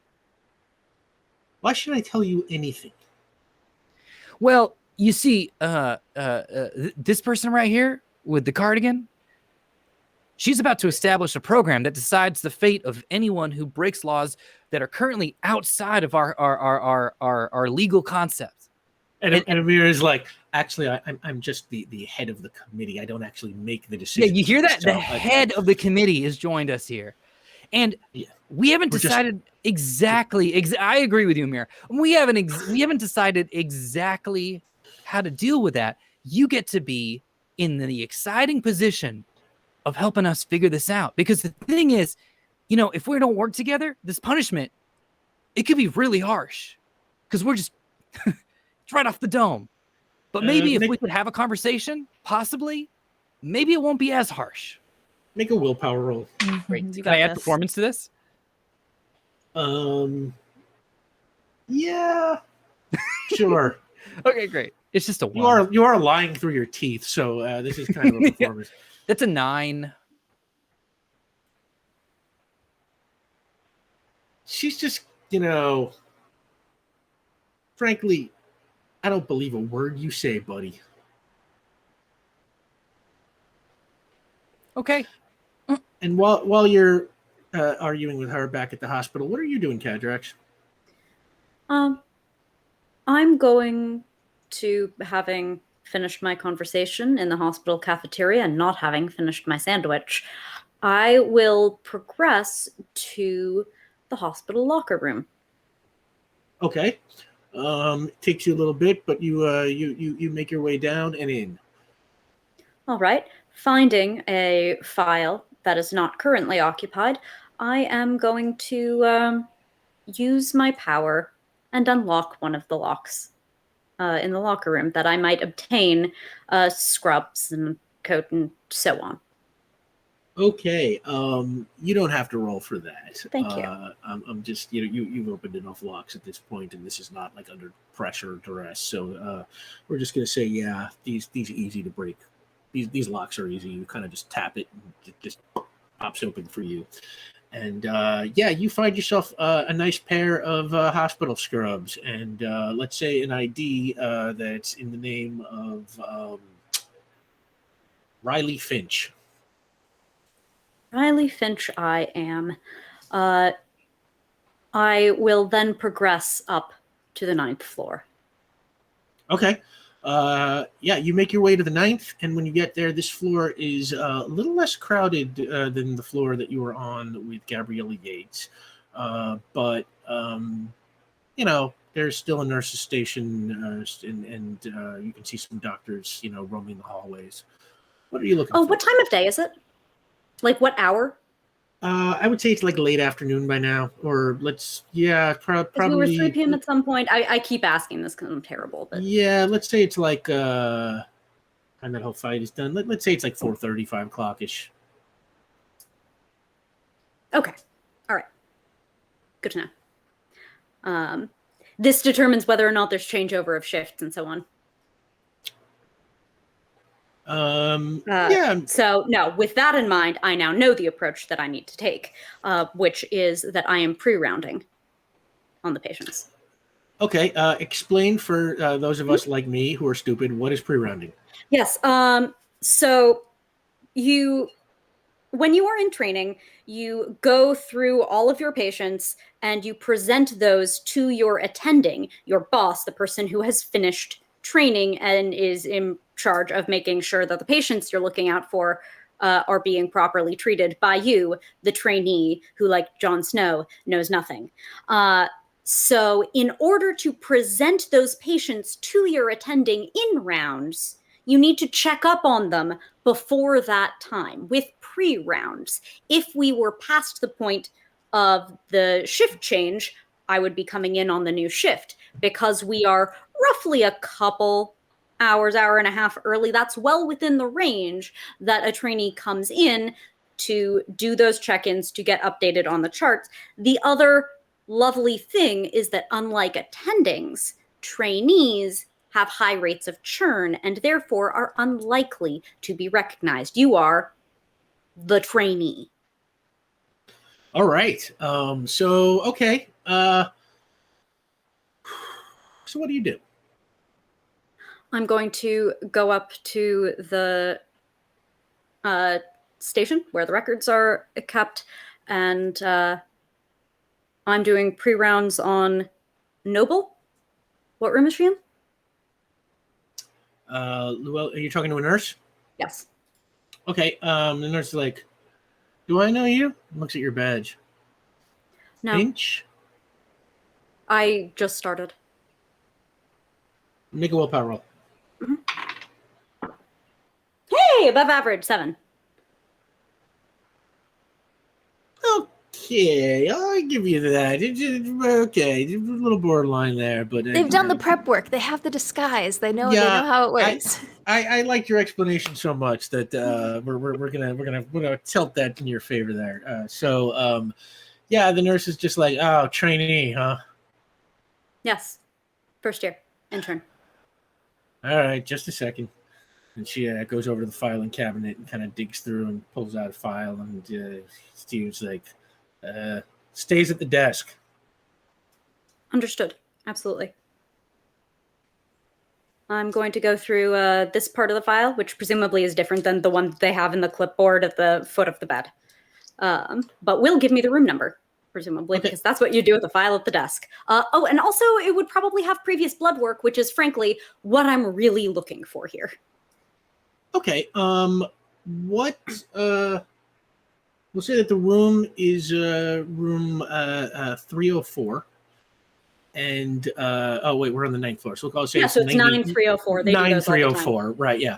You'll have like 4 weeks, so like 91, 92. Yeah, we're good. And you make your way through the file, kind of scanning it, and what you see is, sort of like what the nurse told you is Llewellyn Noble had contusions and all sorts of abrasions consistent with being attacked, punched, clawed at. But you don't see anything unusual in the blood work. Looks totally normal as far as you can tell.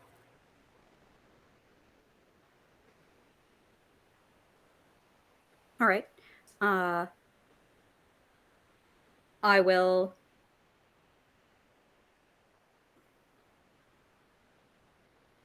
I'll put in a note for a repeat on the blood work. Remind me, what did we run back when I was working with the fire station case?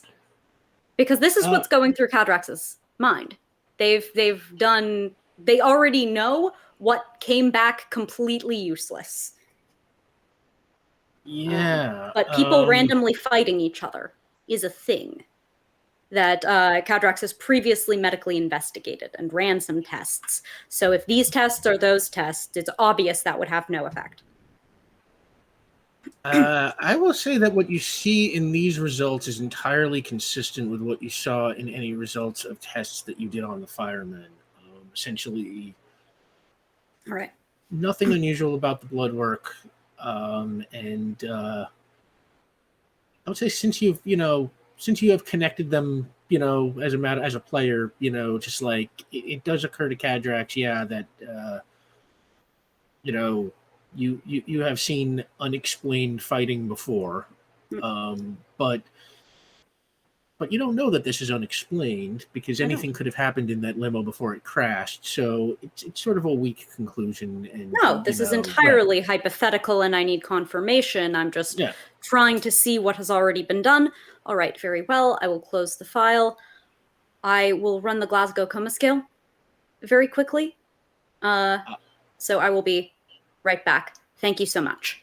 This is what they say to the nurse before they go to the 9-304. I was just like, that's the check for awareness. Like if you have a patient in a coma, which Billy said she was, you'll run all of those checks. This is the sort of thing they will trust.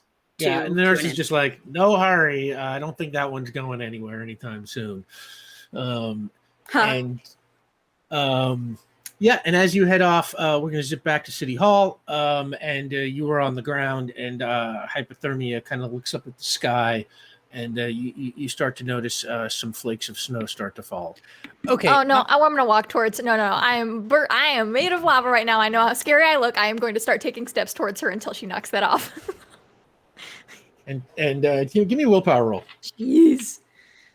Oh my goodness. Come on. Oh, wow. We are just, I think, $42 away from the lore drop. Thank you, everybody. That's the answer to the universe. Sorry, I had nothing to follow that up with. Continue.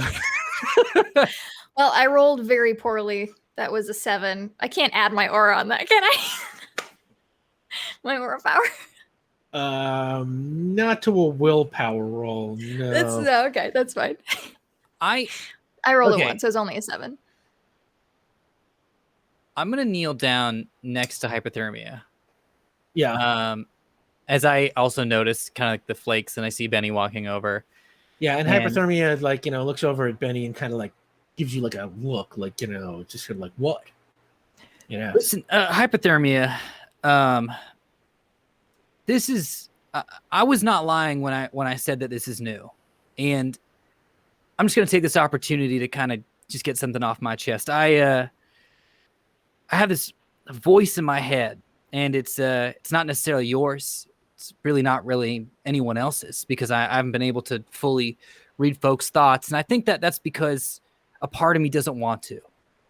A part of me does not want to invade your privacy for the sake of the protection of the city in this way. And I think that's just a natural instinct that's nagging at me. I think there's another way around this. So I'm just going to ask you this completely straightforward. And I hope that you answer me honestly. Are you in any danger? Now, I'm not doing no tricks.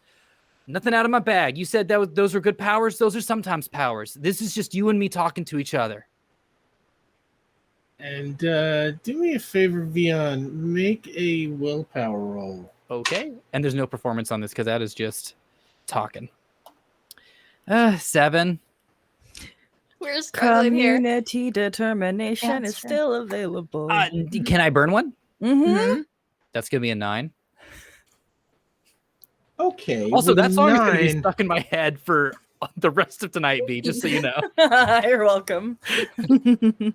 I will say with a 9, yeah, okay, that is a moderate success, and she. No, I'm not in any danger, just from you. I would say you're in a little bit of danger, but like it's fine. Yeah, and Lava Girl over there.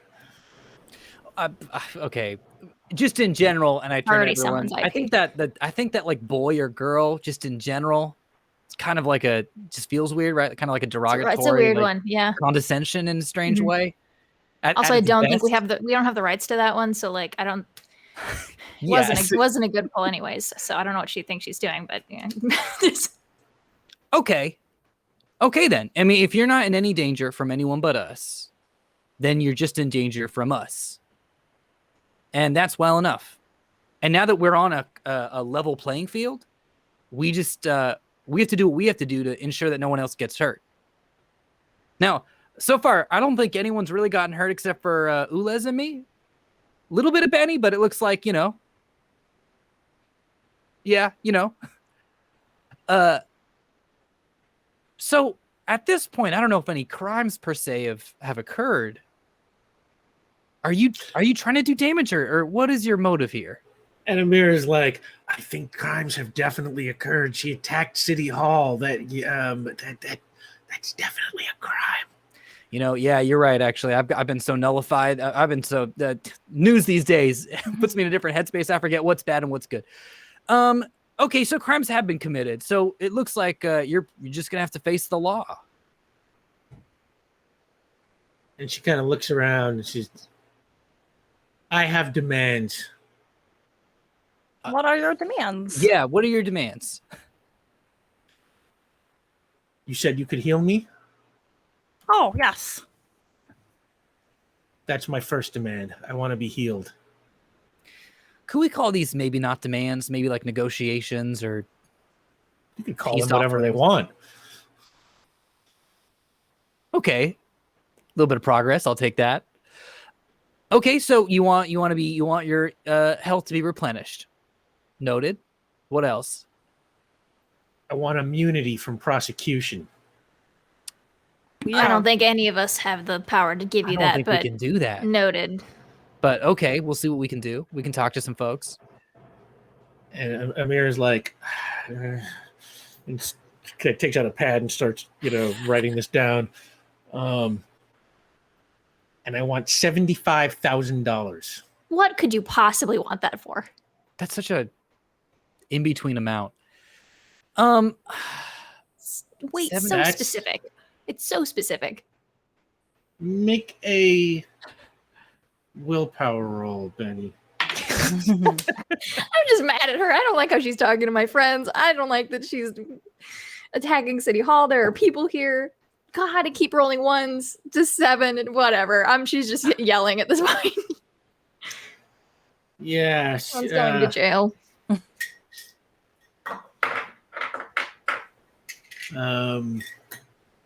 She says 75,000 was how much I was due. That's how much I want. Who owes hold you on. this? Yeah. Till I have my immunity from prosecution, can't tell you anything. I am able to withhold your health if you do not provide the information that we request. My friend over there is very hot. She can hurt.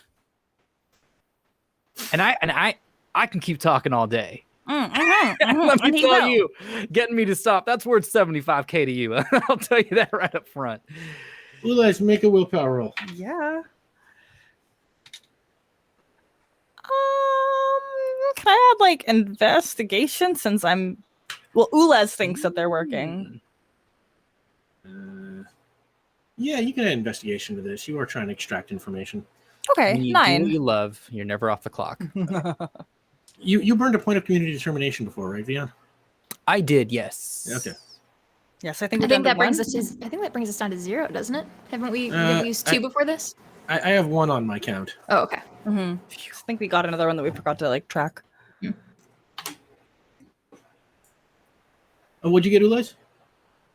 9. And hypothermia kind of looks up at you and says,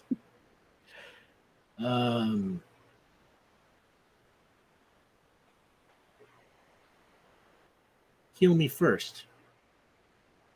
I am currently incapable. I do not have the allocated energy resources to. We must return to our office. I mentioned that we have an office. And once I can restore my energy sources, I can definitely heal you. Benny will kind of turn it aside, kind of to them and be like, I mean, if you need it, if it will get us what we want, you can just beam me. I don't care. Oh. Is that what we want to do though? You can also take it from you can also take it from me. I think I can heal myself as well. But I don't think is this what we want? Is this what we want to do? We want to know this, or is she just talking us in circles? That's really the question here. Yeah. Here's the thing. We could, for the sake of public safety, nullify your powers. I'm just putting all the cards on the table here, and then turn you over to the authorities, and you wouldn't be able to, do all this wonderful stuff, and then you would be charged for this crime. That was a good threat. Thank you. Yeah. Or you could work with us and broker some sort of deal, because it sounds like there's someone who owes you 75K, and I don't know. I feel like the city might have a vested interest in bringing in whoever that person is. Because the thing is, you're not the only one that we've ran into that's gotten a deal like this, and you also might not be necessarily the last person to get shorted. Make a willpower roll. Okay. 5. Oof. Bats are laughing at me. We are struggling with our willpower rolls tonight. And she's like, let me think about that. And while she's thinking about it,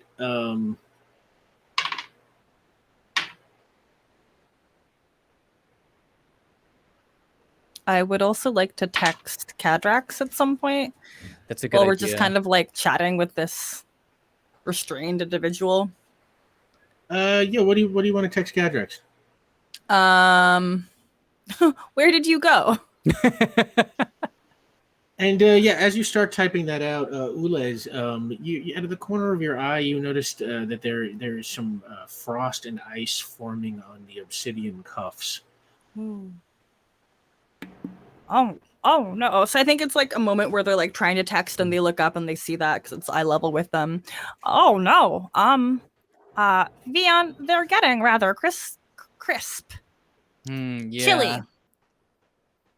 Yeah, I'm seeing that as well. So you're just not gonna participate with us really on any level. We're offering you, I mean, quite frankly, a absolutely golden deal. You're about to be 75K in the hole and arrested and pushed for crimes without any access to your power, whereas we're showing you a possible way out. Is this really the smart move? Give me a willpower roll. It's Come on, be good this time. we have plants. And this is willpower. Okay. And we do have plants, I would like to add. I think we're past the point of all just smoking up together, okay? What? Well, I'm surprised you and I didn't meet back when I was in college. Caitlin, you remember that pumpkin that I tweeted about that's blowing the little heart? Yeah, how's it feeling tonight? It's feeling good. Yeah. That's a 10, Rick. Okay. And she kind of looks up at you and is like, you're just going to let me go. Well, there's no reason to necessarily detain you. The person we're looking for is the person who hired you. Mhm. If we can get one step closer to that person, that's worth overlooking all this. I want to remind you, when you first talked to us, and my friend Ulez here clarified that we are detectives. They then clarified we are not police detectives. Mhm. So we're not shirking our jobs and letting you go because it's not our job to let you go or not. Our interest is finding out who's pulling the strings, because you haven't even been the first person that we ran into today or yesterday. I'm having a hard time keeping technically it was like This an weekend. overnight situation. Yeah. Yeah, you're right. There's been a few. Yeah. We're just trying to get to the person who's setting you all up for failure. Because every single person who's been hired to do something so far, 100%, we've restrained and we've had to talk to. Mhm. We're not the ones yanking your chain, but your chain is getting yanked. And what about the task force head over here? Oh, it's her first day. They're not expecting too much. And Amira like puts her fingers in her ears. I'm just going to pretend I'm not hearing any of this. He's also not a cop, so like, Yeah. Her job is just to make sure that whoever's setting people up to get caught and cause danger, they're the ones that stopped. We're not worried about you.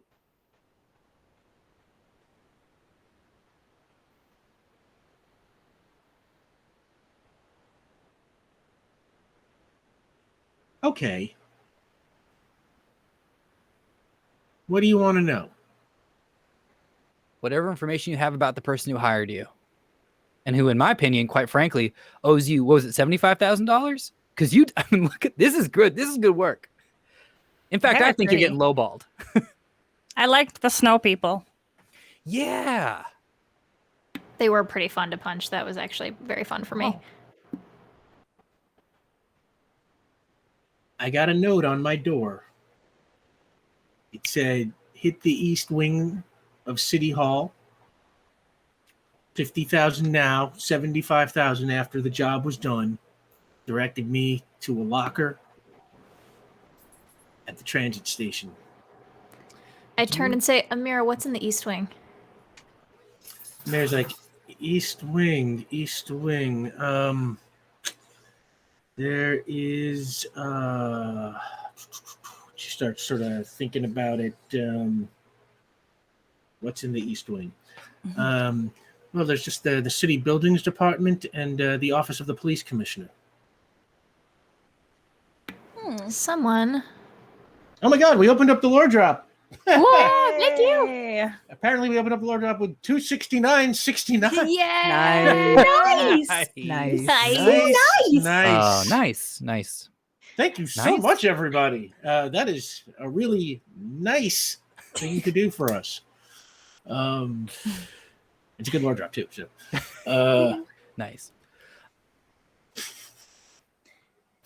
So it sounds like someone might have it out for the police, Mhm. which is, I mean, not hard to believe, but Doesn't really narrow it down. no, not at all. Something though. Okay. Is there a chance you might happen to have that note on you, accessible? You could bring it to us, or you can tell us, or you can tell us the locker. I burned the note, That's probably smart. but the locker was number 707.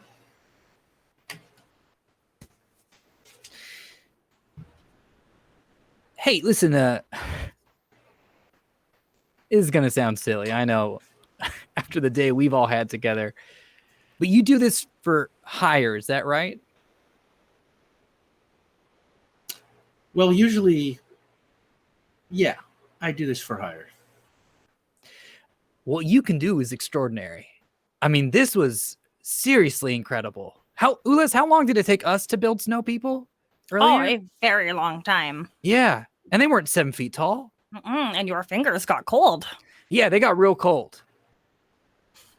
This is incredible. And I don't know if you're ever interested in freelancing in general. Seems like something that possibly this could be the start to a wonderful, beautiful business relationship, possibly. Yeah, I'll keep that in mind. Can I get that healing now? Oh, yes. Yes. Ulez, give me a healing roll. No, they gotta get points from somebody first. I- Do not give it Absorption from roll, your right? pool. Do Do not give it need from your to. pool. Yeah. Oh, Well- yeah, you were okay. Well, you'll have 1 stamina left if you try this, but You're gonna need to get healing at some point anywhere, so do it beforehand. Very true. Let's complex roll this. Yeah, because I'm gonna drain and then I will heal. okay. So on my first for the drain, that's a 7. Who are you shooting? Benny. Okay. So It's very bright, but I can't even get too close. So I'm glad that I don't have to get close. Because it would just take, I mean, you can take it, honestly, you can take it from me because I'm pretty sure I can cast healing on myself. Okay. Will you remember to cast healing on yourself? Yeah, that's a different question, Pete. All right. Okay, So Vian, yeah. If it's you, that brings you down to 2, and I that better brings remember Ulez back up to 6. Fabulous. Now, give me the healing roll. That is going to be an 8. Right? Okay. You blast hypothermia with your light, and she kind of, ooh, that's good stuff. And then all of a sudden, the obsidian just covers in ice and just cracks and pops. She's like, good luck, y'all. And she just soars up into the sky and Bye. just disappears into the clouds. I didn't like her. Oh, she was. Well, the snow people were nice. And it just They starts were getting fun. dark.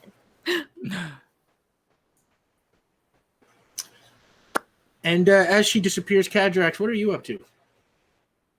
Yes, I am in room 304 on the 9th floor. Hello, Miss Noble. I'm here to check in on you. I'm going to run through the coma scale. I'm sure you've had a lot of people come in and do that. This is me. It's nice to meet you. It is snowing today. And it is the first time that I have ever built a snowman. It was a very nice day. And I will sing the music that I hear while I'm checking her through. I'm going to get a blood sample from you. I do that. And I will pocket that sample. And I will lean very, very, very close and say, I hope you get better soon. When you awake, look for Caden D'Alto. They will help you. Pat, pat. And, as lovely as that was, there is no response. Oh, no, absolutely. One does not typically expect response, but one gets extensive reports from people who have come out of comas that they have fairly high levels of auditory awareness. And if nothing else, it is the correct thing to do to continue treating people as people. So thereafter, they're going to leave and they're going to go back down to Gabriella Yates' floor and switch out of those scrubs, lest they be taken to be a doctor hanging out in a patient's room. They are a doctor hanging out in a patient's room, but not a doctor at this hospital. Yeah, and as you are changing back, getting your coat back on. Also, I think you were building the snowman a couple of days ago, but well, it's okay. As you were getting the coat back on, you hear a voice, and Gabrielle Yates sort of very meekly, "You're not a ghost, are you?" I'm not.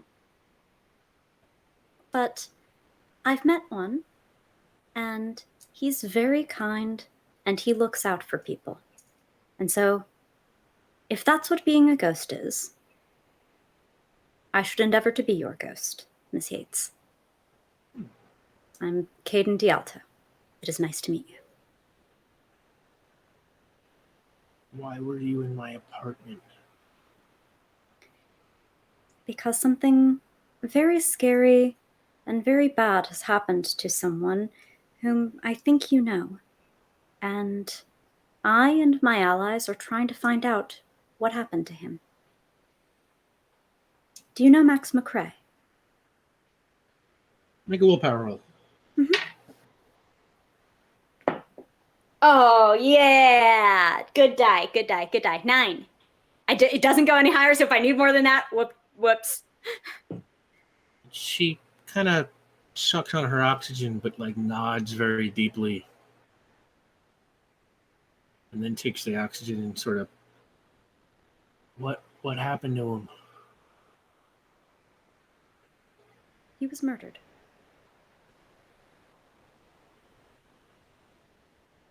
Sad.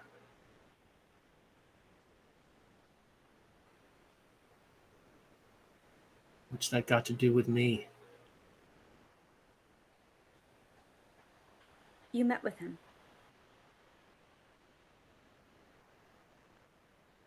Did? What about? Hired him. For what? Make a willpower roll. Yeah, no, look, I rolled a 9 for you. That's as much good rolling as I'm going to do. That's a 4.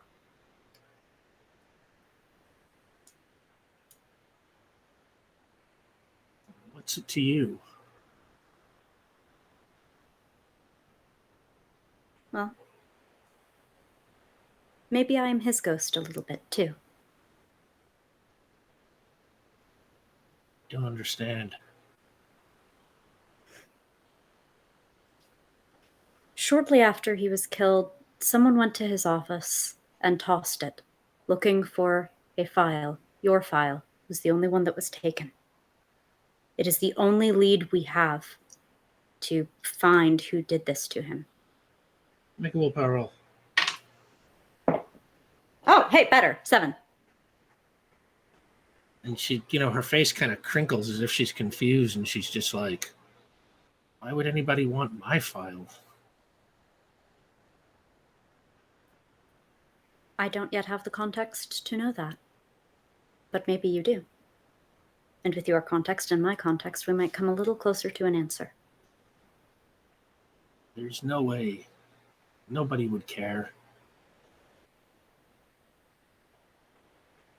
I do. And she kind of sucks deeply on the oxygen. And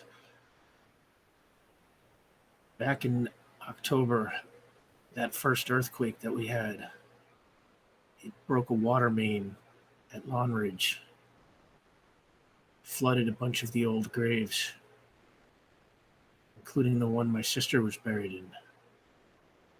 Only the cemetery contacted me about reburying the body. They found her coffin was empty. Not empty like the body decomposed, empty like There was no body ever in it.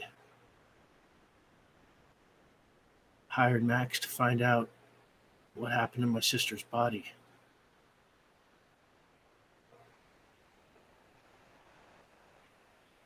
Did he ever give you any findings about it? No, I haven't heard from him in a while. Guess now I know why.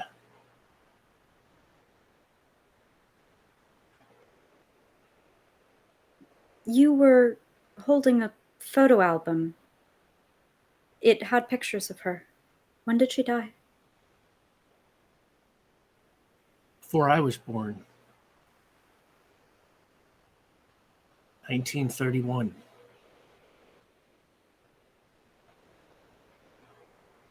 That couldn't have been easy. My parents used to talk about her all the time. Maria this, Maria that. So much I felt like I knew her.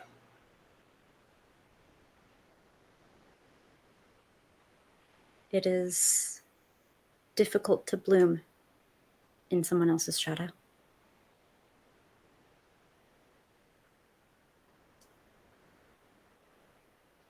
It wasn't like that. I don't know. I used to visit her grave and dream what it would have been like to have an older sister, you know.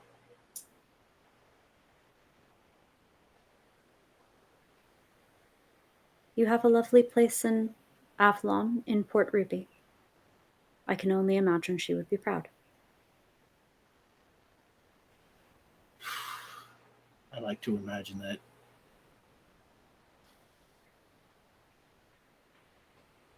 The ghost I know is also a detective. So, if anyone could find what happened to your sister's grave, it would be he and his partner. Ghost detective.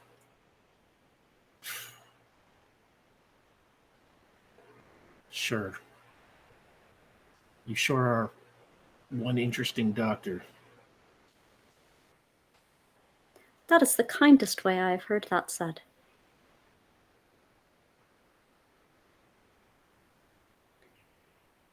I do have to check on them.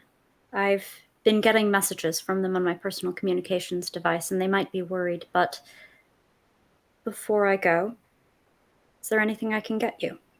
Water, ice, a forbidden snack?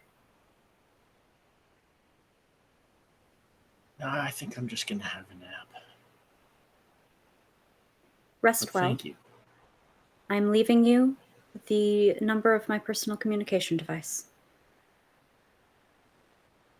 If you have any need of it. And she nods and just sort of turns her head away to the pillow. Rest Good well. night.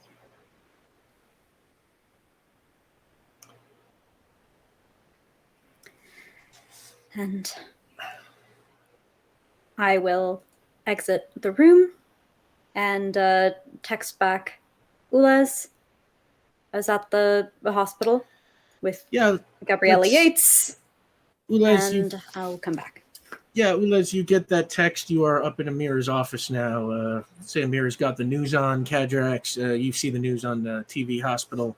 It's PR3 News to update with Stella Combs, who comes on. Emergency crews are still at City Hall tonight after it was attacked by a superpowered individual calling herself Hypothermia.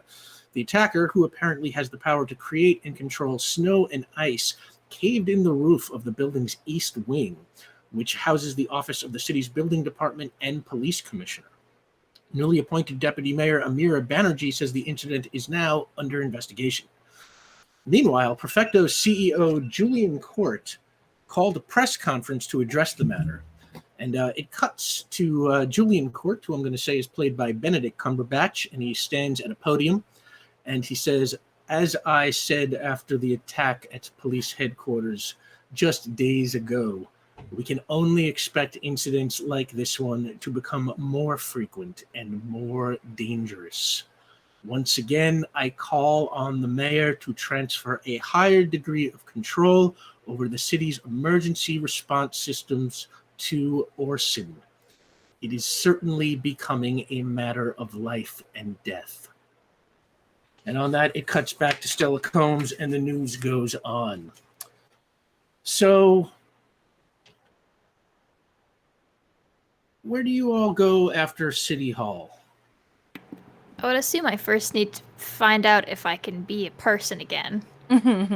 If I... Yeah. Benny, I would say with your newfound determination and the feeling you got from mastering the lava, you seem to be normal. I mean, normal for you.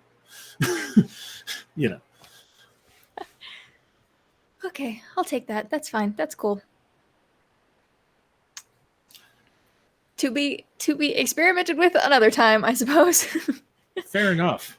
Where does everybody want to go now?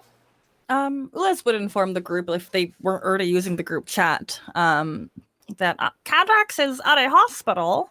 Are they okay? Oh, we thought they were working. Oh. I don't know.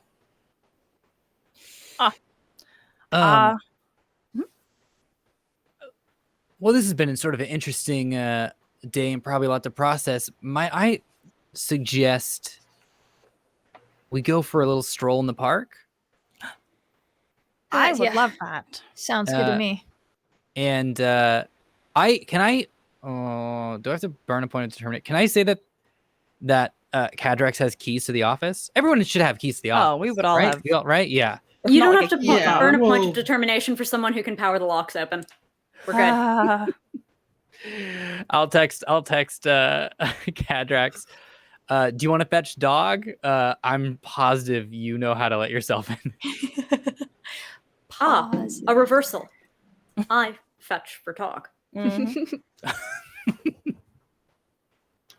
And then I put positive, PAWSTIV, but with an asterisk, because I didn't think about the joke until Kadrax replied with a joke. And then you are collectively the worst. I don't understand. Can you please explain to me where the joke is? I cannot locate it. Yes, Kadrax will go back to the office. They're going to cold storage the blood sample there with our lab kit. Thank you, Chad. For later. Yeah. And thereafter, they're going to scritch dog under the chin, inquire as to who is a good dog, inform, irrespective of the response, that it is dog. And dog seems happy to hear that, but then starts scratching at the door as if they really want to go for a walk. Yes, it is quite about time. We are, however, not going that way. Ready yourself. We will thereafter cut to flying with dog.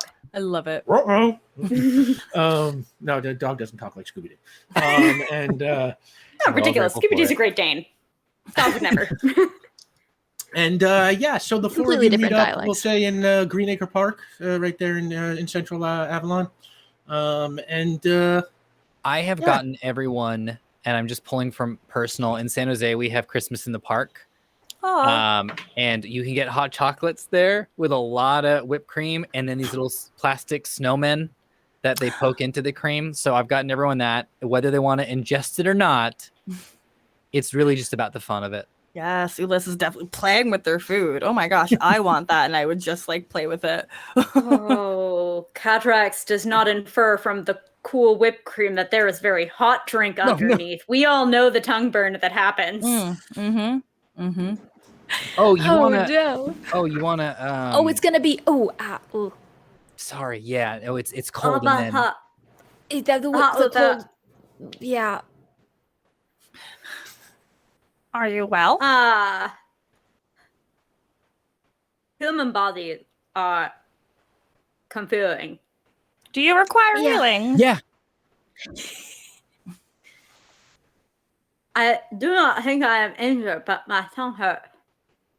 Oh, it's Oh. like it's like a condition for just like Give a it little a bit. second. Yeah, you'll be okay in a little while. Yeah, you won't be able to taste. What's the one at the front, Doc? What's the taste buds at the front? I always forget. Is it sour? Is it spicy? Or is it? They aren't as localized as humans used to believe. Yeah. Okay. Well, yep. That's what I was getting at. So don't worry. You can still taste sour and spicy elsewhere. Upon the you'll be fine. It feels like it is peeling. If I wanted sweetness, though, I would need only look to my allies. That's what a nice thing to say, Doc. We are Wow. all holding drinks that are. So is there anything else anybody wants to do? Hang out with Doug while they go pee, mostly. Yeah, that's a concern of mine as well. We exchanged the information of what happened on our separate adventures, I assume, right? Yeah. Sure. Yes. So when are we going to go to this locker? Yeah, we should definitely get on that. But I don't know. After this, it's been an interesting couple days here. So and Benny wasn't with us last time. Benny, we had a whole montage sequence. We went shopping. We got scarves and stuff. Fun little Winterland day. That's very exciting. Yeah, you'll find out all about it in the mail pretty soon. So I don't know what that could possibly mean, but for that I look forward to card. it. I see. It was very, very good.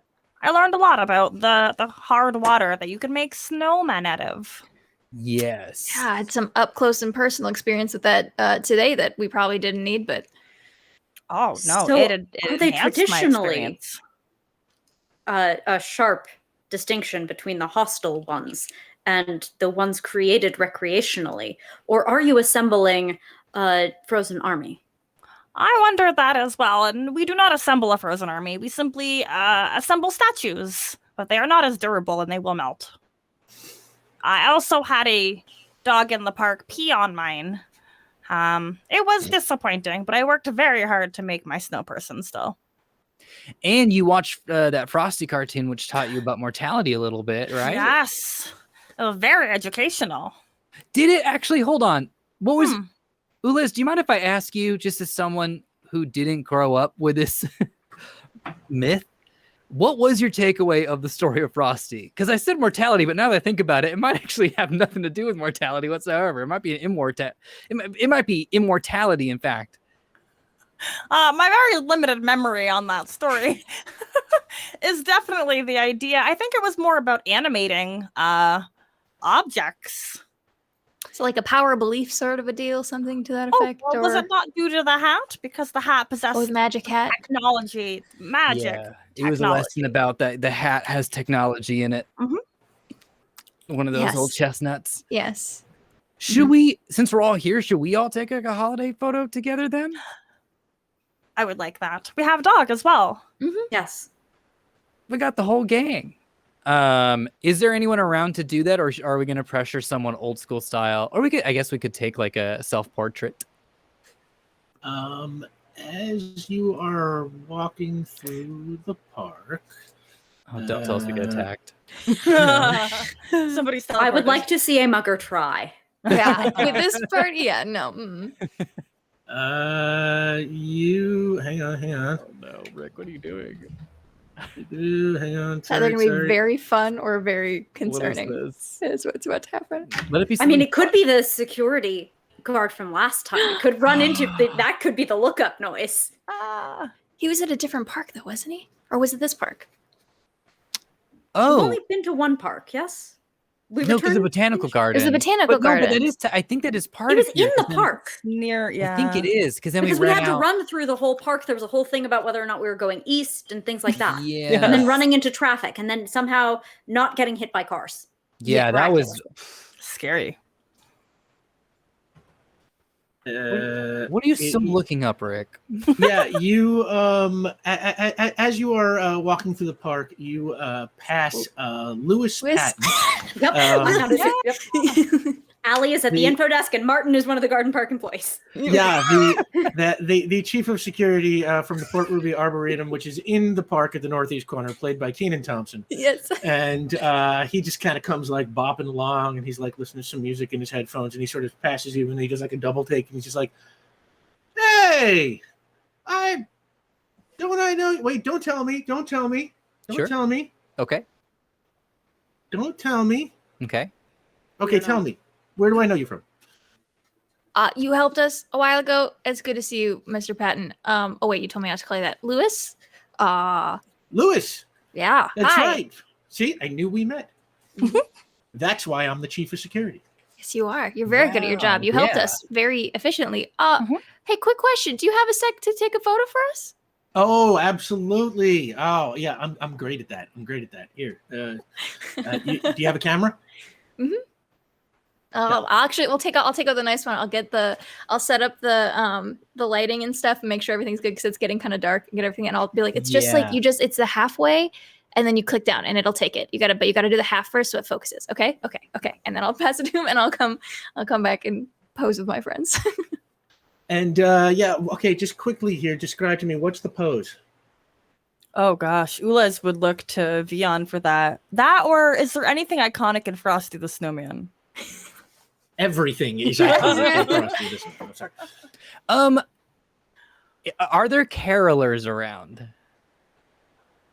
Yeah, we're still a little bit It's pretty early for still. that. Yeah. Oh, Are there any I wish it theater were. nerds I around? wish it were early for carolers. Well, this is a fantasy universe, Sam. So yeah, no, it's like Well, it's no, but it ideal. means that like you can get weeks of, and the good thing is it's weeks of gigs. Like we work Christmas season and we work Easter, and that's what vocalists that's when we make bank. You don't see anything quite like that in this area.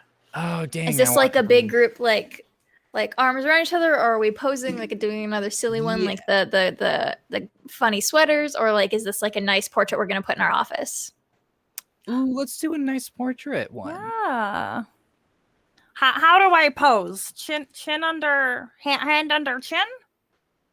How would you? Ulez, what gesticulation or pose would you consider or think of with regality? Regality. Well, that is more or less an Earth concept. Oh, okay. Joy. Oh. And they probably just like throw their arms up. That works for me. Is that good for everyone? Great. And dog like sees this going on and gets up. Yeah, dog. And Lewis just kind of like, that's perfect. Everybody say cheese. Cheese. And he snaps the photo. So as this delightful improvisational bit comes to an end, where does everybody go? Everybody head home for the night? What do y'all do? Yeah. Probably, yeah. Yeah. All right. I'm going back to Abigail. You head back to Abigail. Dog, very happy to get home. Benny, you say catch a cab back to Warehouse City, and Vian, Ulez, you make your way back to where you live in Fort Trumbull, and as you are coming up the walk, you see a couple of uniformed police officers pushing their way out of the apartment. And Sandy Carpa comes running out behind them, and he's like, Vian, I'm glad you're here. He's like, man, these guys were just in your apartment. And you know, the cops like carrying like cardboard boxes of stuff, and they're just sort of like out of the way. And they just sort of walk right by, and they get into their car. The engine starts. Anything you want to do? Oh gosh, this is because this is our fantasy version of the NYPD. Yeah, they can just do this stuff. They can. Did you know they can take your cash? They can just take your money and they charge you $250 to get it back, even if it's less than $250. Anyway, I'm just gonna. You know what? Similarly to the camera in the mansion, I want to just kind of like peer at the window and just give them a wave. and the two cops kind of like look at you, and their engine starts, and they just sort of pull away, and like Sandy's just like, they said they had a warrant. I couldn't stop them. I'm sure they did. That's great, Sandy. Don't worry about it. I mean, it's always very odd to have someone come into your living space. For me, that term is kind of loosey-goosey, so, you know, it's a little bit softer. Ulez, did you have any possessions in the apartment that they could have taken? I filled one of your drawers with various pieces of technology. Okay, Wires. so we should probably go check on those wires and everything. But other than that, I'm not too heartbroken about it because they just left 2 detectives with the scene of the crime. And Sandy's like, well, they did a little more than that. And he leads you upstairs. And he Are my opens the plants door. okay? You see the whole place is just trashed. No, I bet a plant is knocked over. Ugh. Are there any Yes. plants knocked over? All the plants Oh are my knocked over. gosh. Okay, so we should probably start repotting those as soon as possible. Yes, please. And as we're doing that, Vian kind of rubs his hands together and goes, I tried a lot of tricks today, but I think it's time to go back to that old faithful. Let's postcog my house. And as you put your hand down on the ground to postcog the room, we'll find out what you see next week. Oh my gosh. Holy Thank heck. you so much, everyone, for sticking with us. And oh my God, it's so great to have everybody back again. Oh, I love your faces so much. This was delightful. And I want to, oh my God, the portrait with everybody's hands. Oh, God. Yeah, this was fantastic. Let's go around the table real fast and tell the good people where they can find you, starting with Caitlin Bird. Hi, I'm Caitlin Bruder. I've been Benny Beckett once again, which is very exciting to be back. You can find me on all the things I'm doing on Twitter at KKAMABR. My Wednesday show over at twitch.tv/Rule of Lore, Infinite Horizon. We're on our season break, so there are no new episodes until, I want to say, September-ish, which is a great amount of time to catch up on all of our things. So if you like superheroes in space, in a cyber system, homebrew universe, very fun. I think I'm started streaming on my own channel again, which it's been like a year. So Tuesdays right now is the day in the evening, probably. I'm not going to set a time. I'm bad at making promises. But that's all of my things. And B. Zelda. Yeah, hello. It is I, B Zelda, your non-binary busy bee. You can find me on Twitter as @B_Zelda. I am a podcaster, a member of the Broadswords, a 5e D&D actual play podcast, as well as Anime Attaché, where I teach 2 noobs all about anime, and we're starting with season 1 of My Hero Academia. As for streaming, on Tuesdays, I play a Learn to Play Dune game, where I am a Fremen, and I have a sandworm baby, because if you're not carrying sandworm babies, what are you doing in the game? I do a lot of things. On Fridays, I'm going to be playing a game called Swept Up using Kids on Brooms, where I'm just a jerk child. And there's a couple other games and stuff that I do that you should check out, but you gotta follow me for that. And you thought B was just pretending to be somebody who doesn't have to sleep. Also, I am told that our own Destiny Ben Dixon, Daily Dale, is in chat there. So hello Dale, hello Destiny, and Omar Najam. Hey everyone, I'm Omar Najam. You can find me at Omar Najam on Twitter. 2 chapters of Vian's, because we took a week off, 2 chapters of Vian's book are going to go up tomorrow. So look forward to those. And then our good friend, Librarian Liz, they do the best readings humanly possible. I cannot tell you, I've never written like long form prose ever before, and I don't think I would have gotten this far, except for the fact that Liz just puts so much life into just all of these characters, and it's just so great to hear it read and then quickly be like, all right, here, I'll just get Liz to say this next week. So check that out. We'll put that up on the Discord. I also want to say, without going too long into it, thank you so much everyone for tuning in. I think last week gave me like a little point of perspective because we just didn't have an episode and all my emotional muscle memory came back in, but I had nothing to do with it. So I just want to say, like, really legitimately, I know there's like a lot of shows and stuff. This is very special. So thank you so much for doing art and hopping in and chatting and for everything you do. So thank you.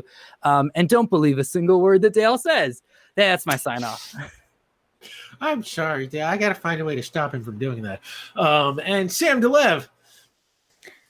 Hi, I'm Sam DeLev. You can find me as a role-playing performer and variety streamer throughout the Twitchernet, and the schedule for my appearances inside the internet void is on my Twitch About page. That's twitch.tv/Delevely, DELEVELY. Hopefully that soon has all of the things that I can't talk about, but you can see me not talking about them on Twitter at Tchaikovsky, CHAIKOVSKY. I'm so happy to have all of my little internet super friends back. I missed this so much last week. I love this freaking game, y'all. This one's a special one. It really is. You're all special ones, and I love you. And I'm Rick Budd. You can find me on Twitter and Instagram at rbud913, or you can follow the show at PowerPlayRPG. And I will be back here next week with these 4 amazing people, and to find out what happens next. So on that, the theater goes dark, and we are in Washington, D.C. in the present day. And we're in a smoke-filled room, the type conference room, kind of, a whole bunch of old guys in suits, kind of government types are sitting around a table, and they look like they've been there a while. Every surface in the room is covered with newspapers and file folders and ashtrays, and it's a bit of a mess. And the door opens, and a young man who looks like an intern maybe pokes his head in, and he says, "She's here." And the man at the head of the table, who I will say is played by John Lithgow, says, "Let her in." And the door closes, and then a moment later it opens, and Lila Pendry enters. Lila Pendry, played by Meryl Streep. And the man at the head of the table says, "Thank you for joining us, Lila." And she nods, and she says, "You call, I come." And she sits down at an empty seat and says, "So what's this about, Bob?" And the man at the head of the table, Bob, he says, "Port Ruby. I assume you've been following the news?" And Lila says, "You mean the attacks?" And Bob nods, and Lila says, "I have." And Bob takes a deep breath, and he says, "The agency wants us to do something about it." And she responds, "Like what?" And he says, "We need to, how do I put this delicately, control the situation. And the work you did, taking down and exposing that whole glass tower thing, I think makes you the perfect person to head up the project." And Lila leans forward and she says, "Oh, Bob, I am not opening up another prison after I just spent years trying to." And he cuts her off and he says, No, that's not what we're talking about here." And she raises a skeptical eyebrow and she says, "Then what are we talking about here?" And on that, we'll see you next week. Thanks for playing with us.